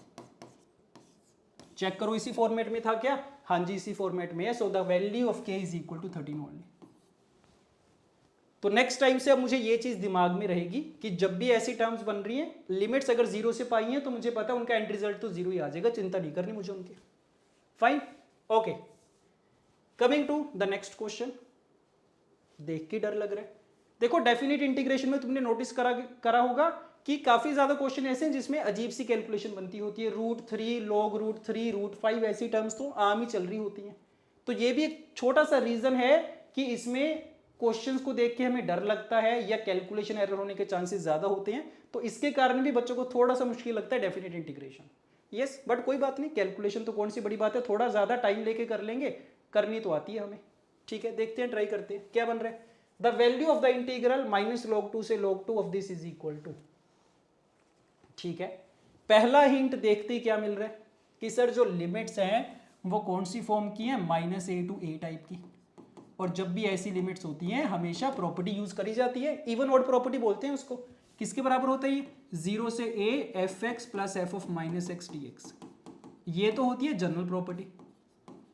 और इसके मुझे पता है केसेस बन जाते होते हैं कि अगर fx एक इवन फंक्शन है फिर तो ये 2 टाइम्स 0 से a fx के बराबर हो जाता है, और अगर ऑड फंक्शन है तो 0 के बराबर हो जाता है सिंपली। सो पहला थॉट यही होगा कि जब भी ऐसी लिमिट्स आएंगी मैं चेक करूंगा अंदर वाला फंक्शन इवन बन रहा है या ऑड बन रहा है। देख के बताओ, लग रहा है कुछ आइडिया इवन ऑड का? x को -x डाल के थोड़ा सा आइडिया ले लो, तो कुछ ज्यादा फायदा तो नहीं लग रहा ना। e को x को -x से रिप्लेस करेंगे, नहीं सर कुछ नहीं लग रहा, नई फीलिंग आ रही कि ऑड या इवन वाला फंक्शन बन रहा है। सो नीदर इवन नॉर ऑड वाली सिचुएशन लग रही है ये तो क्या करें, ये वाली प्रॉपर्टी तो फिर मैं यूज नहीं करूंगा। ठीक बात है, और क्या सोचा जा सकता है, एक और हिंट बड़ा क्लियरली मिल रहा है, तो दिस इज नॉट वर्किंग। दूसरा हिंट कौन सा मिल रहा है क्लियरली कि सर e की पावर x, e की पावर x, e की पावर x हर जगह रिपीट हो रहा है, तो जो भी टर्म बार बार रिपीट हो रही होती है उसकी सब्स्टिट्यूशन कर दी जाती है। तो ये काम ट्राई करके देख सकते हैं हम लोग। Yes, so let us put e की power x is equal to t। एक डायरेक्ट फायदा क्या हो जाएगा कि e की पावर x dx तो dt बन जाएगा। ठीक बात है, करते हैं ट्राई। लिमिट्स बता दो क्या आएंगी, देखना पड़ेगा। e की पावर -log2 से e की पावर log2, ये लिमिट्स आ जाएंगी ना। e की पावर -log2 को सिंप्लीफाई करना आता है क्या, e की पावर log2 को सिंप्लीफाई करना आता है? हाँ जी आता है, प्रॉपर्टी होती है ये तो। e की power log of x to the base e is equal to x, या फिर a की power log x to the base a is equal to x। तो मतलब ये कितना बन जाएगा, 2 की पावर -1 में 1/2 बन जाएगा ये तो सिंपली। तो इसको ऐसे लिख लेते हैं 1/2 से लेके 2, राइट। ये लिमिट्स आ गई है। अंदर क्या बचा, ये सारा dt हो गया, log के अंदर क्या बचा, t plus √1 plus t² dt। इसमें रिड्यूस हो गया हमारा क्वेश्चन। अब ये फिर भी देखने में थोड़ा सा डिसेंट लग रहा है कि हाँ जी सर ठीक है, ज्यादा बड़ा नहीं है, हो जाना चाहिए सोल्व। बता दो कैसे करेंगे। log वाला फंक्शन आ गया। एक चीज हमेशा याद रखो, जब भी log वाला फंक्शन आएगा तुम्हारे पास इंटीग्रेशन के अंदर log ऑफ fx बोल देते हैं। जब भी ऐसी सिचुएशन आएगी ना, जनरली दो ही तरीके होते हैं log को टैकल करने के। एक तो क्या कि इंटीग्रेशन बाय पार्ट्स लगा देंगे, क्योंकि अगर तुम्हें याद हो तो हम log x को ही कैसे इंटीग्रेट करते हैं, 1 इंटू log x करके इंटीग्रेशन बाय पार्ट्स लगाते होते हैं। तो इंटीग्रेशन बाय आएगा, ऑफ नहीं आएगा। इंटीग्रेशन बाय पार्ट्स लगा दो, या दूसरा तरीका होता है सब्स्टिट्यूशन कर दो, put log x equal to t। तो 90% ऑफ द क्वेश्चंस में ऐसे होगा जिसमें भी log का फंक्शन आ गया, या तो डायरेक्ट सब्स्टिट्यूशन कर रहे होंगे या फिर क्या कर रहे होंगे कि इंटीग्रेशन बाय पार्ट्स लगा रहे होंगे। ठीक बात है, ओके। तो दोनों से एक बार ट्राई करके देखते हैं। सबसे पहले मेथड 1 देख लो, इंटीग्रेशन बाय पार्ट्स लगा रहा हूं मैं। क्या करना पड़ेगा, फंक्शन तो एक ही है, दूसरा हमें 1 ले लेना है, कोई दिक्कत नहीं है। सो 1/2 से लेके 2, 1 into log of this thing. Try करके देख लेते हैं, एक स्टेप करेंगे, समझ में आ जाएगा कि करना पॉसिबल है कि नहीं। उसके साथ दो फंक्शंस आ गए, किसको फर्स्ट फंक्शन लेंगे, डेफिनेटली इसी को लेंगे सर, इसकी इंटीग्रेशन नहीं आती मुझे करनी, ये सेकंड फंक्शन है। लगा दो इंटीग्रेशन बाय पार्ट्स। ध्यान से करना, कैलकुलेशन एरर होने के चांसेस मुझे पता है ज्यादा है, तो थोड़ा आराम से एक्स्ट्रा टाइम लेके कर लेंगे, कोई बड़ी बात नहीं है। सो first function is this same thing only, into 1 का इंटीग्रेशन इज t, लिमिट्स डालनी है इस पे 1/2 से लेके 2, minus integral of derivative of the first function, इसका डेरिवेटिव करो अच्छे से, चेन रूल लगाना पड़ेगा ना, 1 अपॉन दिस इंटू t का derivative is this 1/2 t, not 2t, 1/2 into under root of 1 plus t² into 2t। ये हो गया फर्स्ट फंक्शन का derivative into integral of second function, ये चीज आ रही है।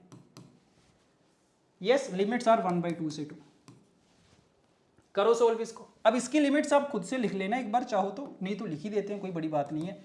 t को 2 पुट करेंगे तो ये कितना बन गया 2 टाइम्स log के अंदर 2 प्लस √5 ऐसा कुछ आ गया। साथ साथ में ऑप्शंस भी देखते जाया करो कि इसी टर्म्स में ऑप्शंस हैं क्या, हाँ जी इसी टर्म्स में, तो आइडिया लग जाता है कि सही डायरेक्शन में जा रहे हैं हम। 1/2 पुट करके देखो, सो -1/2 log के अंदर कितना 1/2 प्लस √5/2 ऐसा कुछ आ गया। ठीक बात है। अब इसको बताओ कैसे इंटीग्रेट करेंगे, चेक करें एक बार। ये 2 कैंसिल आउट हो गया चलो, और क्या आइडिया लग रहा है कि सर जब इसका मैं एलसीएम लूंगा तो ऊपर क्या आ जाएगा t plus √1 plus t square ही तो आ जाएगा, और नीचे क्या होगा √1 प्लस टी स्क्वायर। हाँ जी, दैट मीन्स ये दोनों कैंसिल आउट हो जाएंगे, तो ऊपर t बच रहा है, नीचे √1 प्लस टी स्क्वायर। हाँ जी, ये तो इंटीग्रेट कर ही दूंगा मैं। सो दिस बिकम्स -1/2 से लेके 2 t dt upon √1 plus t square. कैसे इंटीग्रेट करोगे बता दो, दिख रहा है सर 1 प्लस टी स्क्वायर का डेरिवेटिव ऊपर बन रहा है, चाहो तो मैं क्या करूंगा 2 से मल्टीप्लाई 2 से डिवाइड कर दूंगा। तो अब मुझे दिख रहा है कि 1 प्लस टी स्क्वायर की अगर मैं सब्सटीट्यूशन कर भी दूंगा, कुछ समथिंग u मान लूंगा लेट अस से, तो ऊपर du बन गया, नीचे √u बन गया। तो du बाई √u, इसकी इंटीग्रेशन क्या होती है 2 टाइम्स √u होती है। तो इसकी इंटीग्रेशन समझ में आ गई है मुझे। यस, तो दिस कंप्लीट थिंग क्या बन रहा है ये पूरा, इसको ना मैं अभी पूरा सेम दोबारा से नहीं लिखूंगा, इसको कुछ मान लेते हैं a मान लेते हैं। सो दिस a माइनस में क्या बन गया ये 1/2 टाइम्स 2 टाइम्स √u, सो 2 टाइम्स √1 प्लस टी स्क्वायर, ये बना 1/2 से 2 आर द लिमिट्स। हो गया बड़े इजीली, सही बात है। सो क्या हो गया 2 कैंसिल आउट हो गया, क्या आ गया a माइनस टी को 2 पुट करेंगे तो √5 आ गया, 1/2 पुट करेंगे √5/2 आ गया। चेक करो मैच कर रहा है ऑप्शन, √5 माइनस √5/2 √5/2, हाँ जी सही आ रहा है। थोड़ी सी कैलकुलेशन कर लूंगा, थोड़ी सी सिंप्लीफिकेशन कर लेंगे, आंसर मैच हो जाना चाहिए। एक तो ये तरीका हो गया। अच्छा, दूसरा तरीका क्या हो सकता था, हमने सीखा था कि हो सकता है सब्सटीट्यूशन से भी आ जाए सर, और जब भी ऐसा फंक्शन आए तो इसके सब्सटीट्यूशन से भी काम बन जाता होता है जनरली, और बड़ी इंटरेस्टिंग तरीके से होती है इसकी सब्सटीट्यूशन, ध्यान देना, सीखते हैं इसको।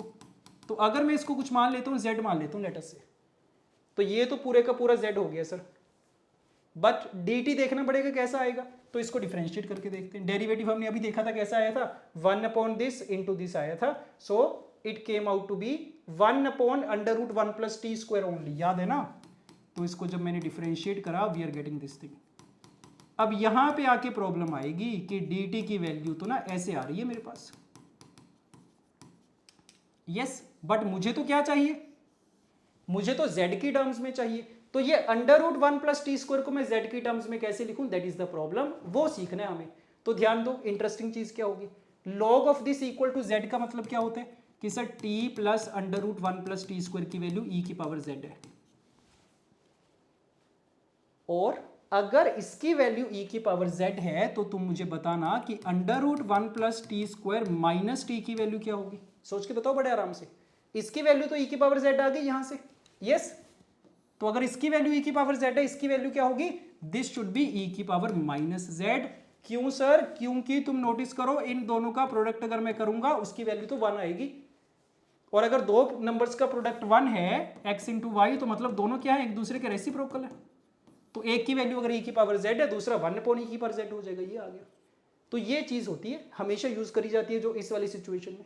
अब देखो मुझे क्या चाहिए था, √1 प्लस टी स्क्वायर चाहिए था, कैसे आएगा, दोनों को मैं ऐड कर दूंगा सर। तो जब मैंने ऐड करके देखा तो ये चीज आ गई है, राइट हैंड साइड पे ये चीज आ गई है, पता चल गया √1 प्लस टी स्क्वायर की वैल्यू आ गई z की टर्म्स में। दैट मीन्स ये जो मेरे पास dt था ये क्या बन गया, dt is equal to e की पावर z प्लस e की पावर माइनस z/2 dz।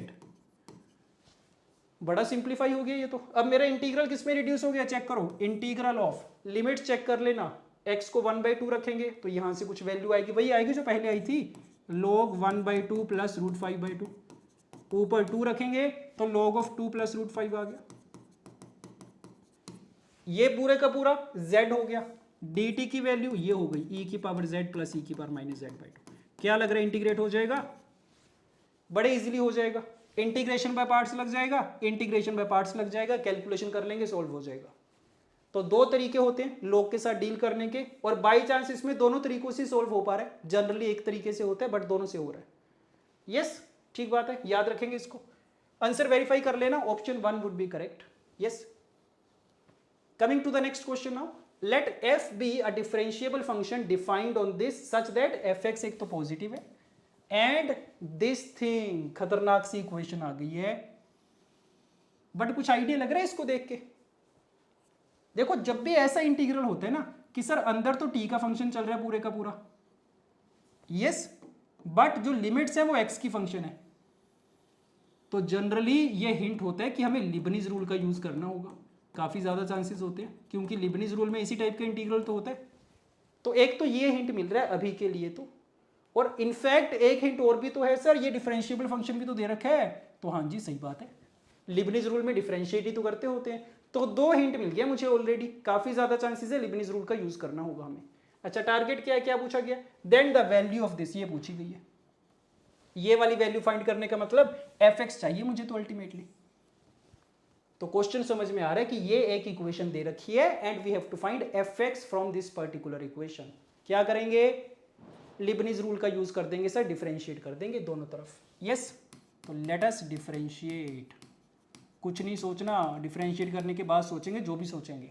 देखो f डैश x प्लस कितना आएगा, क्या होता है लिबनीज रूल में कि सर t को ना अपर लिमिट से रिप्लेस कर देते हैं इनटू उसका डेरिवेटिव, तो कर दो, t की जगह x रखना है बस आपको, fx इंटू अंडर रूट के अंदर कितना 1 माइनस लॉग ऑफ fx का square, right, is equal to, right hand side पे तो 0 आ जाएगा। तो ये इक्वेशन आ गई है। कैसी इक्वेशन है ये, तो डिफरेंशियल इक्वेशन है f डैश x और fx में। डिफरेंशियल इक्वेशन सोल्व करनी आती है हमें, हो जाना चाहिए सर, देख लेते हैं। चलो एक काम कर रहा हूं मैं, fx को ना y लिख देता हूं, y dy बाई dx में देखने की आदत है ना हमें, इसको देख के थोड़ी कंफ्यूजन हो रही है हमें। सो ये लिख देते हैं, fx is equal to y, f dash x equal to d y by d x. क्या आ गई है, so this is d y by d x is equal to, दूसरी तरफ भेज दें, minus y into under root of 1 minus log of y का square. अब ये थोड़ी अच्छी लग रही है देखने में, बताओ कैसे सोल्व करें। वेरिएबल सेपरेबल फॉर्म है सर, वाई वाली सारी टर्म्स को इस साइड पे शिफ्ट कर देते हैं, t y upon y under root of this is equal to minus d x, कर दो इंटीग्रेट। राइट हैंड साइड तो हो ही रखी है, लेफ्ट हैंड साइड को कैसे करेंगे, पता चल गया, log वाली टर्म आ गई है, सब्सटीट्यूशन से काम बन जाएगा सर इसमें तो। सो log y को t पुट कर देता हूं मैं, so 1 by d y becomes d t. Limits तो नहीं चल रही थी क्या, नहीं लिमिट्स नहीं है, डिफरेंशियल इक्वेशन सोल्व कर रहे हैं ये तो, ठीक है। तो ये dt बन गया, नीचे under root 1 minus t square बच गया, this is equal to minus x plus c, sine inverse t आ गया is equal to minus x plus c, और t की वैल्यू क्या थी, t तो log y था, तो we are getting sine inverse of log y is equal to minus x plus c, और log y की वैल्यू आ चुकी है sine of minus x plus c. बढ़िया हो गया सर ये तो, बस अब मुझे बस c ही तो फाइंड करना है। अगर c आ गया तो log y पता चल जाएगा, log y का मतलब y पता चल गया, y पता चलने का मतलब fx पता चल गया, fx ही तो चाहिए था। इनफैक्ट fx भी क्या, log ऑफ fx ही चाहिए मुझे तो, log y ही चाहिए। सो log y की वैल्यू मेरे पास आ चुकी है, the only thing that is left is c की वैल्यू फाइंड करनी है। बता दो c कैसे फाइंड करेंगे, क्या मेरे पास क्वेश्चन में कोई कंडीशन है क्या to find the value of c, सोच के देखो। जनरली क्या होता है, दे रखा होता है f of 0 equal to this, f of 1 equal to this, ऐसा कुछ है क्या, नहीं सर कुछ भी नहीं है। अगर कुछ भी नहीं है मैं खुद से कंडीशन बनाने की ट्राई करूंगा, और कैसे बनाएंगे चेक करो। इसमें मुझे ये पता है अगर मैं x की जगह 0 रख देता हूं ना तो ये पूरा इंटीग्रल तो 0 बन जाएगा। So at x is equal to 0 क्या आ रहा है, f of 0 is equal to e, ये आ रहा है। यस, तो बन गई सर बात, एक कंडीशन आ गई है, लगा देंगे इस पे, यूज कर लेंगे। So f of 0 equal to e का यूज करेंगे तो ये log ऑफ e बन गया लेफ्ट हैंड साइड पे, राइट हैंड साइड पे कितना, sine of minus 0 plus c. So sine c की वैल्यू 1 आ चुकी है, और साइन c इज इक्वल टू 1 का मतलब c कैसा आ जाएगा, पाई बाई 2 आ जाएगा। यस,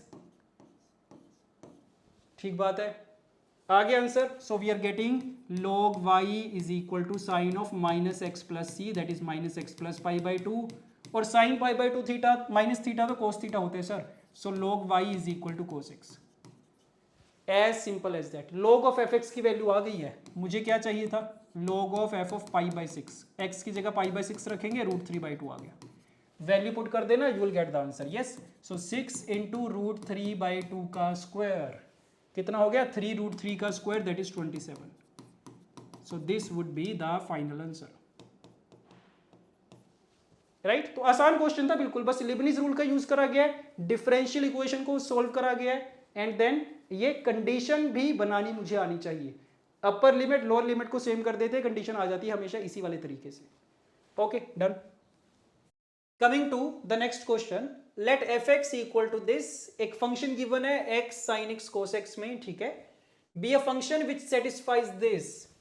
पिछले क्वेश्चन जैसा कुछ पैटर्न लग रहा है क्या, चलो देख लेते हैं अभी। Then a plus B is equal to, a और बी की वैल्यू फाइंड करनी है, ठीक है। सो क्या आइडिया लग रहा है कि एक तो मुझे फंक्शन एफ एक्स यहां पे दे रखा है इस वाले फॉर्मेट में, और एक इस वाले फॉर्मेट में दे रखा है, दो तरीकों से दे रखा है। सो करना क्या चाहिए हमें कि सर इसको सिंप्लीफाई करते हैं। मेन काम तो यही है कि ये जो इंटीग्रल है ना, जो देखने में थोड़ा कॉम्प्लिकेटेड सा लग रहा है, इसको सिंप्लीफाई करने की ट्राई करते हैं। एक बार अगर यहां से सिंप्लीफाई होकर एफ एक्स आ गया तो फिर दोनों को कंपेयर कर लेंगे, ए और बी की वैल्यू आ जानी चाहिए। यस, ये आइडिया लग रहा है। तो देख के बताओ कैसे सिंप्लीफाई करोगे इसको। क्या लिबनिज रूल वाली फॉर्म लग रही है क्या ये, एक्स और वाई दो दो वेरिएबल हैं? तो नहीं, लिबनिज रूल वाली तो नहीं है सर, क्योंकि उसमें तो क्या होता है ना, जो लिमिट्स होती है वो वेरिएबल होती हैं, कम से कम एक लिमिट तो वेरिएबल होती है, बट इसमें तो दोनों की दोनों कांस्टेंट है, तो लिबनिज रूल तो नहीं लगेगा, ये बात तो पक्की है। बट इसमें एक और पैटर्न समझ में आ रहा है मुझे, ध्यान दो। इंटीग्रल के अंदर ना दो दो वेरिएबल चल रहे हैं, तो ये वाला इंपॉर्टेंट पैटर्न भी याद रखूंगा मैं कि भाई दो वेरिएबल है, और जब भी इंटीग्रल के अंदर दो वेरिएबल होंगे, पहला काम क्या करूंगा, हमेशा एक वेरिएबल को बाहर लेके आऊंगा इंटीग्रेशन के। तो किसके रिस्पेक्ट में इंटीग्रेट कर रहे हैं, y के रिस्पेक्ट में, मतलब x को एज अ कांस्टेंट ट्रीट करा जाएगा। सो कोशिश करेंगे x वाली टर्म्स को बाहर लेके आने की। बता दो कैसे बाहर लेके आए, साइन एक्स प्लस वाई को ओपन कर दें क्या, ओपन कर देते हैं, फिर बाहर आ जाएगा। यस, तो ठीक है, ट्राई करते हैं एक बार। पहला स्टेप तो ये समझ में आ रहा है, बाद में फिर जो होगा देखा जाएगा। सो x प्लस 0 से π/2 क्या बनाइए, sine a cos b plus cos a sine b, ठीक बात है, f of y d y. तो लग रहा है आइडिया कि दो पार्ट्स में ब्रेक कर लेते हैं इसको। जो फर्स्ट वाला इंटीग्रल बनेगा उसमें sine x would be out, और सेकंड वाले इंटीग्रल में cos x would be out. अब नेक्स्ट स्टेप देख के बताओ, कुछ आइडिया लग रहा है तो इसके बाद क्या करना चाहिए हमें, ये बना, then cos x is outside, ये चीज बनी। यस, टेल मी क्या करोगे। अब ये वाली सिचुएशन, इसको देख के क्या फीलिंग आ रही है, इंटीग्रल 0 से π/2 cos phi f of y, इसकी वैल्यू तो एक कांस्टेंट नंबर होगी, नहीं, लिमिट्स अगर कांस्टेंट है तो इसका रिजल्ट भी क्या आएगा, कांस्टेंट आएगा। तो इसको मैं कैपिटल ए मान लेता हूं, और इसकी वैल्यू भी कांस्टेंट नंबर होगी, कैपिटल बी मान लेते हैं। यस, तो ये वाला पैटर्न याद रखूंगा मैं नेक्स्ट टाइम से, कई बार पूछ लिया जाता है एग्जाम्स के अंदर। देखो अब मेरा फंक्शन किस टाइप का बन गया ना, let us see. So f x is coming out to be x plus a sine x plus b cos x, इस वाले फॉर्म का बन गया। और मुझे जो क्वेश्चन में गिवन था उससे रिलेट कर पा रहे हैं कि हाँ जी सर इसी टाइप का तो दे रखा था मुझे, x plus this into sine x plus this into cos x, ठीक बात है। तो अब मेरा टारगेट क्या है, ए और बी की वैल्यूज फाइंड करने का टारगेट है। अगर किसी तरीके से ए और बी आ जाए मेरे पास तो पूरा फंक्शन पता चल जाएगा। अगर पूरा फंक्शन पता चल गया, इसके साथ कंपैरिजन कर लेंगे तो स्मॉल ए और स्मॉल बी दोनों चीजें आ जाएंगी। अब ये बताओ सोच के ए और बी कैसे फाइंड करें। और इसमें तो ना क्वेश्चन में मुझे ये वाली एडिशनल इंफॉर्मेशन दे रखी है, बट जरूरी नहीं है दे रखा हो मुझे, ऐसा भी हो सकता था कि सिंपली ये वाली चीज दे दी गई है और एफ एक्स पूछा गया फाइंड करने को। तो बता दो ए और बी कैसे फाइंड करोगे उस वाली सिचुएशन में। और इसको फाइंड करने का बड़ा इंटरेस्टिंग तरीका है, अगर नहीं पता सुनो ध्यान से। देखो ए क्या था, ये वाला था, तो मैं इसको उठा लेता हूं यहां से। सो ए इज इक्वल टू 0 से π/2 cos y f of Y. और पहले तो मुझे एफ ऑफ वाई के बारे में नहीं आइडिया था, बट अब तो मुझे पता ही है कि मेरा फंक्शन इस टाइप का है। तो मैं एक काम करता हूं, एफ ऑफ वाई की वैल्यू पुट कर देता हूं यहां पे। एफ ऑफ वाई कितना आ गया, ये आ गया, एक्स की जगह वाई रख के, yes, d y. Similarly b क्या है, 0 से π/2 sine of y f of y d y. Again f of y की वैल्यू मैं पुट कर दूंगा, तो ऐसी सिचुएशन आ गई। तो देख रहे हो कितनी इंटरेस्टिंग सी चीज हो गई है। क्या करा हमने, एक बार दोबारा देखो। सबसे पहले हमने ये वाली जो क्वांटिटीज थी इनको नाम दे दिया ए और बी, और मेरे पास एफ एक्स कैसा आ गया, ए और बी की टर्म्स में आ गया। उसके बाद ए और बी को फाइंड करने के लिए हम दोबारा से इसी एफ एक्स की हेल्प ले रहे हैं। यस, तो घूम फिर के वही बात चल रही है बार बार। ठीक बात है। अब सोच के देखो, ये वाला जो इंटीग्रल है इसको सोल्व करना आता है हमें। Cos y into y, integration by parts लग जाएगा, सोल्व हो जाएगा। साइन इंटू कोस की इंटीग्रेशन हो जाएगी, इसकी इंटीग्रेशन भी हो जाएगी। तो यहां से मेरे पास क्या आ जाएगा ना कि सर यहां से एक इक्वेशन आ जाएगी मेरे पास ए और बी में, नो ए की इक्वेशन आ गई। सिमिलरली सेकंड वाले में इसको इंटीग्रेट कर पाएंगे पूरे को, तो यहां से मेरे पास ए और बी में दूसरी इक्वेशन आ जाएगी, दोनों को सोल्व कर देंगे, ए और बी की वैल्यू आ जाएगी। तो बन गई बात, दोनों को सोल्व करना, ए आ गया बी आ गया, तो पूरा एफ एक्स पता चल जाएगा, एफ एक्स पता चल गया, कंपेरिजन कर लेंगे, वैल्यूज आ जाएंगी। तो एक तो ये तरीका हो गया मेरे पास, मेथड 1 बोल देते हैं, हालांकि तरीका तो एक ही है, बट यस अगर मुझे ये वाली इंफॉर्मेशन ना दे रखी होती, पूरा एफ एक्स फाइंड करना पड़ता, फिर तो मुझे ऐसे ही करना पड़ता, और कोई ऑप्शन नहीं था। बट अब मैं क्या करूंगा ना, इस इंफॉर्मेशन की हेल्प लेने की ट्राई करूंगा, क्योंकि मुझे पता है अगर मैं यहां से डायरेक्टली करूंगा कैलकुलेशन थोड़ी सी ज्यादा बनेगी। 3 इंटीग्रल सोल्व करने पड़ रहे हैं, 3 इंटीग्रल सोल्व करने पड़ रहे हैं, तो क्या इसकी हेल्प ले सकते हैं, सोच के देखो। तो मेथड 2 में क्या कर रहा हूं मैं, एक काम करते हैं सर, कंपैरिजन करके देख लेते हैं पहले। क्या कैपिटल ए की वैल्यू कितनी है, a upon pi square minus 4, और कैपिटल बी की वैल्यू कितनी है, b upon pi square minus 4।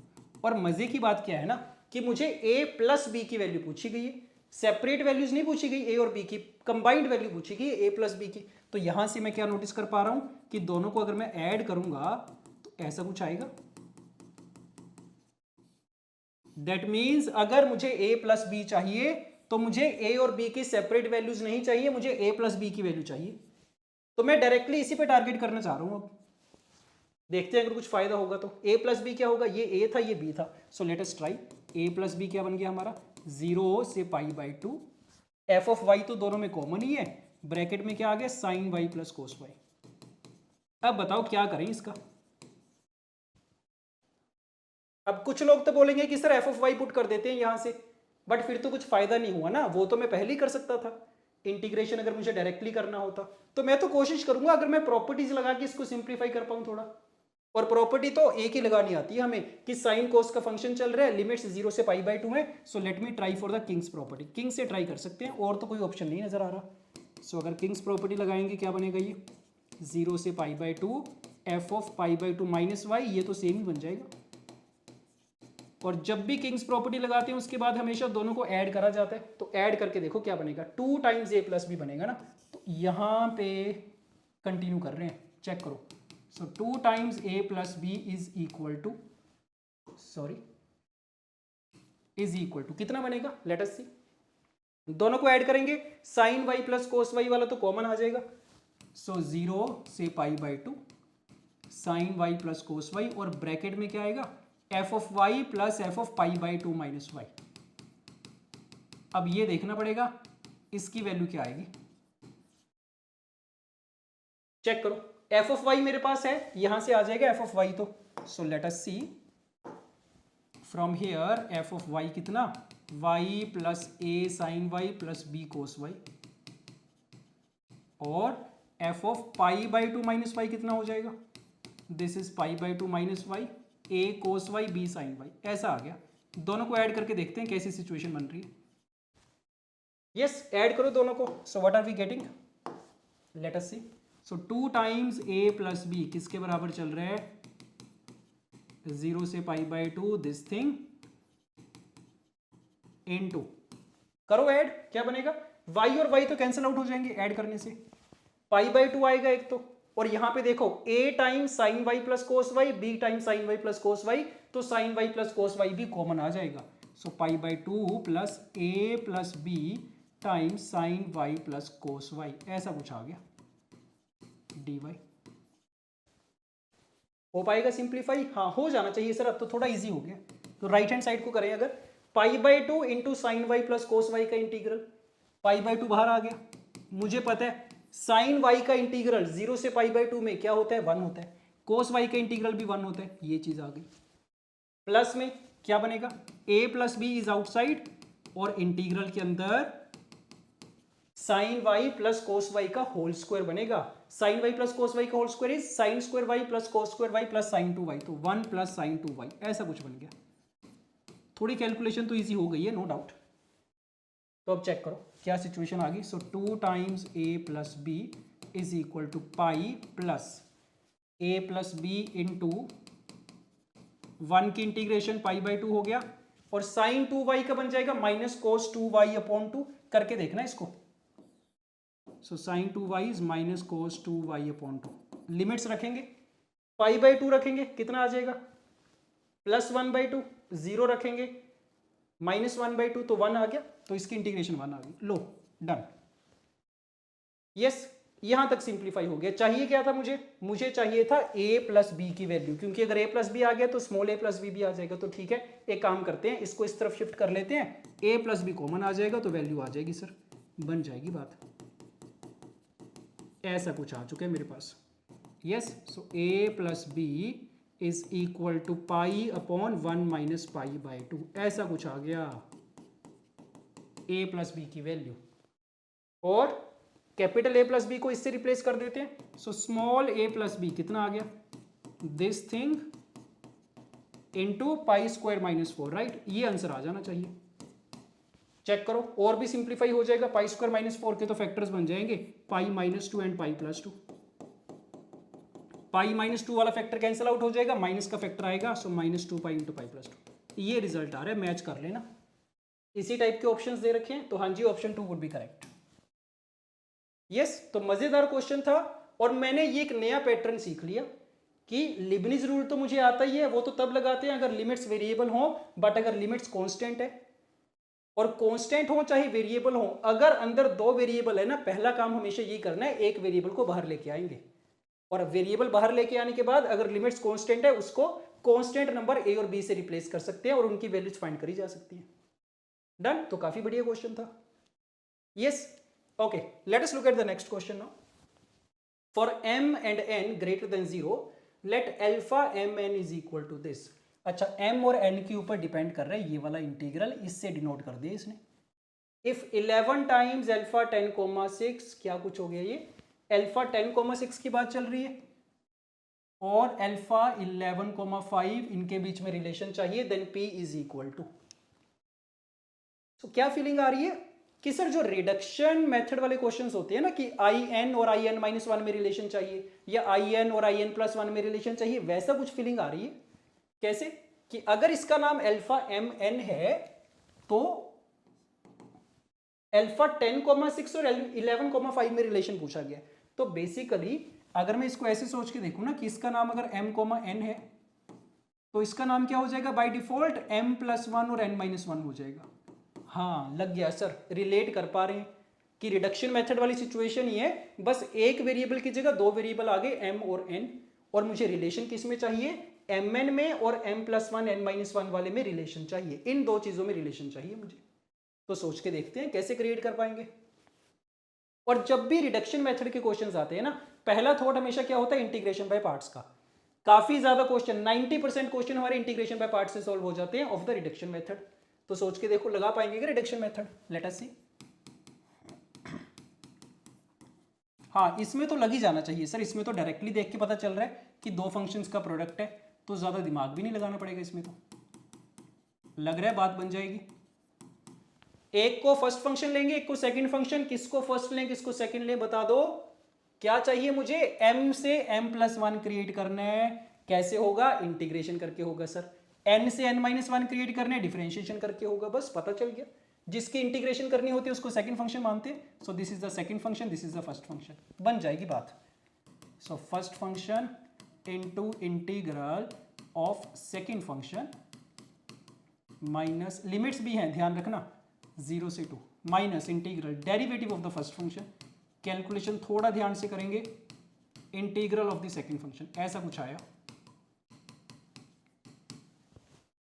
ठीक है, सीधा सीधा दिख रहा है ये तो, कि पावर n माइनस 1 होगी पावर m प्लस 1, तो alpha m plus 1 n minus 1 create हो चुका है। बस कैलकुलेशन बची, अब तो हो जाना चाहिए क्वेश्चन हमारा। Let us complete. t को 2 पुट करके देखो कितना आएगा, 7 की पावर n 2 की power this upon m plus 1। 0 put करेंगे तो 0 ही आ जाएगा।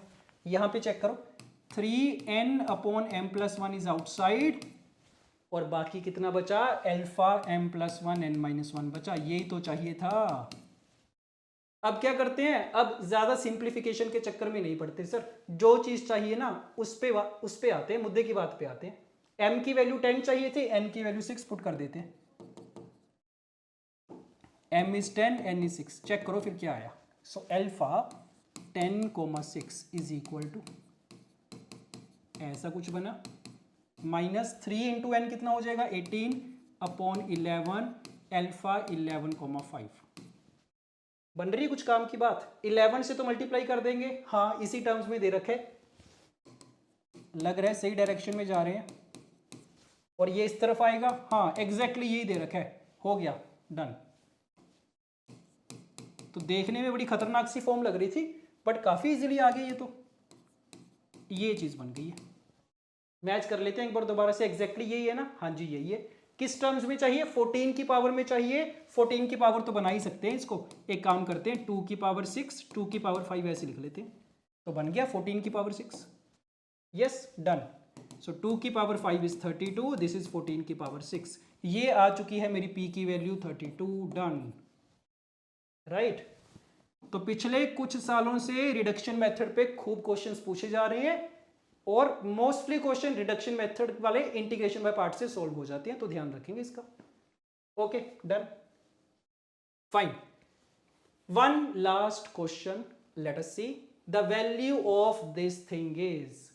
अगेन पहली लुक में तो बड़ा ही खतरनाक सा लग रहा है, बट अगर थोड़ा सा अंदर घुस के देखेंगे, थोड़ा थोड़ा आइडिया लगना स्टार्ट हो जाएगा कि ये वाला जो इंटीग्रल है ना और ये वाला इंटीग्रल काफी सिमिलर से हैं, नहीं। e की पावर माइनस एक्स तो दोनों में कॉमन ही है, लिमिट्स भी दोनों की सेम ही है, बस इसमें tan की पावर 50 लिखा गया, इसमें tan की पावर 49 और tan की पावर 51 लिखा गया। तो ये भी रिडक्शन मेथड वाली फीलिंग दे रहे हैं मुझे तो, कि अगर इसको in बोल दिया जाए या फिर I50 बोल दें लेट अस से, क्योंकि पावर 50 है, तो इसमें एक I49 है और एक I51 है, नहीं ये तो मतलब है। तो वही चल रहा है सर, पावर्स में खेल चल रहा है कि in को, या फिर ऐसे बोल दो कि in में in+1 में in+2 में, इन तीन चीजों में रिलेशन चाहिए। रिडक्शन मेथड वाली सिचुएशन है, उसी डायरेक्शन में सोचने की ट्राई करेंगे हम तो, राइट। दैट मीन्स क्या करते हैं ना, कोई एक इंटीग्रल पकड़ के स्टार्ट कर लेते हैं, पूरा एक साथ सोल्व करने की नहीं जरूरत है। So let me start with I50। कोशिश करूंगा मैं I50 को सिंप्लीफाई करके इस वाली फॉर्म में लेके आने की, ठीक है करें ट्राई, देखते हैं जितना भी समझ में आ रहा है। सो 0 से π/4 e की पावर -x tan x की पावर 50। रिडक्शन मेथड में मुझे पता है 90% क्वेश्चंस में तो इंटीग्रेशन बाय पार्ट्स से काम चल जाता है, और ये भी इंटीग्रेशन बाय पार्ट्स वाली सिचुएशन ही लग रही है। दो फंक्शंस का प्रोडक्ट है, एक को फर्स्ट मान लेते हैं, एक को सेकंड। किसको सेकंड मानेंगे, इसी को मानना पड़ेगा, इसकी इंटीग्रेशन तो करनी आती भी नहीं है मुझे। यस लगा के देखो चलो। So first function into integral of the second function, minus sine के साथ आएगा, ध्यान रखेंगे ये बना, minus integral derivative of the first, calculation ध्यान से करते जाना, इसका डेरिवेटिव ये आ गया, into second square x into integral of the second function. लग रहा है कुछ सही डायरेक्शन में जा रहे हैं क्या, हाँ लग तो रहे सर, ठीक है। क्या लग रहा है कि ये जो सेकंड स्क्वायर एक्स है ना, इसको तो मैं 1 + tan स्क्वायर एक्स लिख दूंगा, बन गई बात, डन। एक दो स्टेप्स बचे हैं सर, हो जाएगा, क्योंकि अगर मैं 1 + tan स्क्वायर एक्स लिख के मल्टीप्लाई करूंगा ना, तो tan की पावर 49 वाला भी क्रिएट हो गया, tan की पावर 51 वाला भी क्रिएट हो गया, बन गई बात। बस और क्या चाहिए हमें, कर दो सिंप्लीफाई, लिमिट्स पुट करो इसमें, x को π/4 पुट करेंगे, ये तो 1 बन गया। सो माइनस e की पावर -π/4, 0 रखेंगे तो 0 आएगा। यहां से चेक करो, प्लस 50 टाइम्स e की पावर -x, और वही चीज बन गई जो मुझे चाहिए थी, ये राइट। तो क्या करें, I50, हाँ एग्जैक्टली I50 प्लस e की पावर -π/4 पूछा गया था, आंसर आ गया सर। इसको यहां पे शिफ्ट कर दिया, और ये वाला सारा इंटीग्रल यहाँ पे आ जाएगा कितना आंसर आ गया, 50 आंसर आ गया। देख रहे हो, तो ऐसे क्वेश्चन ना देख के छोड़ने का मन करता है कई बार कि बड़ा ही कॉम्प्लिकेटेड सा क्वेश्चन होगा, बट उतने ही ज्यादा इजीली सोल्व हो जाते हैं। So this is coming out to be 50। This is the final answer, option 2 would be correct, right, perfect, okay, done. तो इसी के साथ ये सेशन हमारा कंप्लीट है। मोस्टली क्वेश्चंस, मोस्टली कंसेप्ट्स हमने कवर कर लिए हैं, एक बार रिवाइज कर लेना। स्पेशली जो टॉपिक्स तुम्हें पहले से नहीं आते थे या जिस टाइप के क्वेश्चंस में तुम्हें प्रॉब्लम आती है ना, उन क्वेश्चंस को एक बार खुद से रिवाइज कर लेना, ओके। और इसके अलावा अगर टॉपिक वाइज क्वेश्चंस की प्रैक्टिस करनी है from the previous year papers, तो टॉपिक वाइज क्वेश्चंस आपको मिल जाएंगे on the marks app. Yes, यहां से टॉपिक वाइज क्वेश्चंस की प्रैक्टिस करी जा सकती है, okay. So that's it. This is it for now. Okay. Thank you. Bye bye.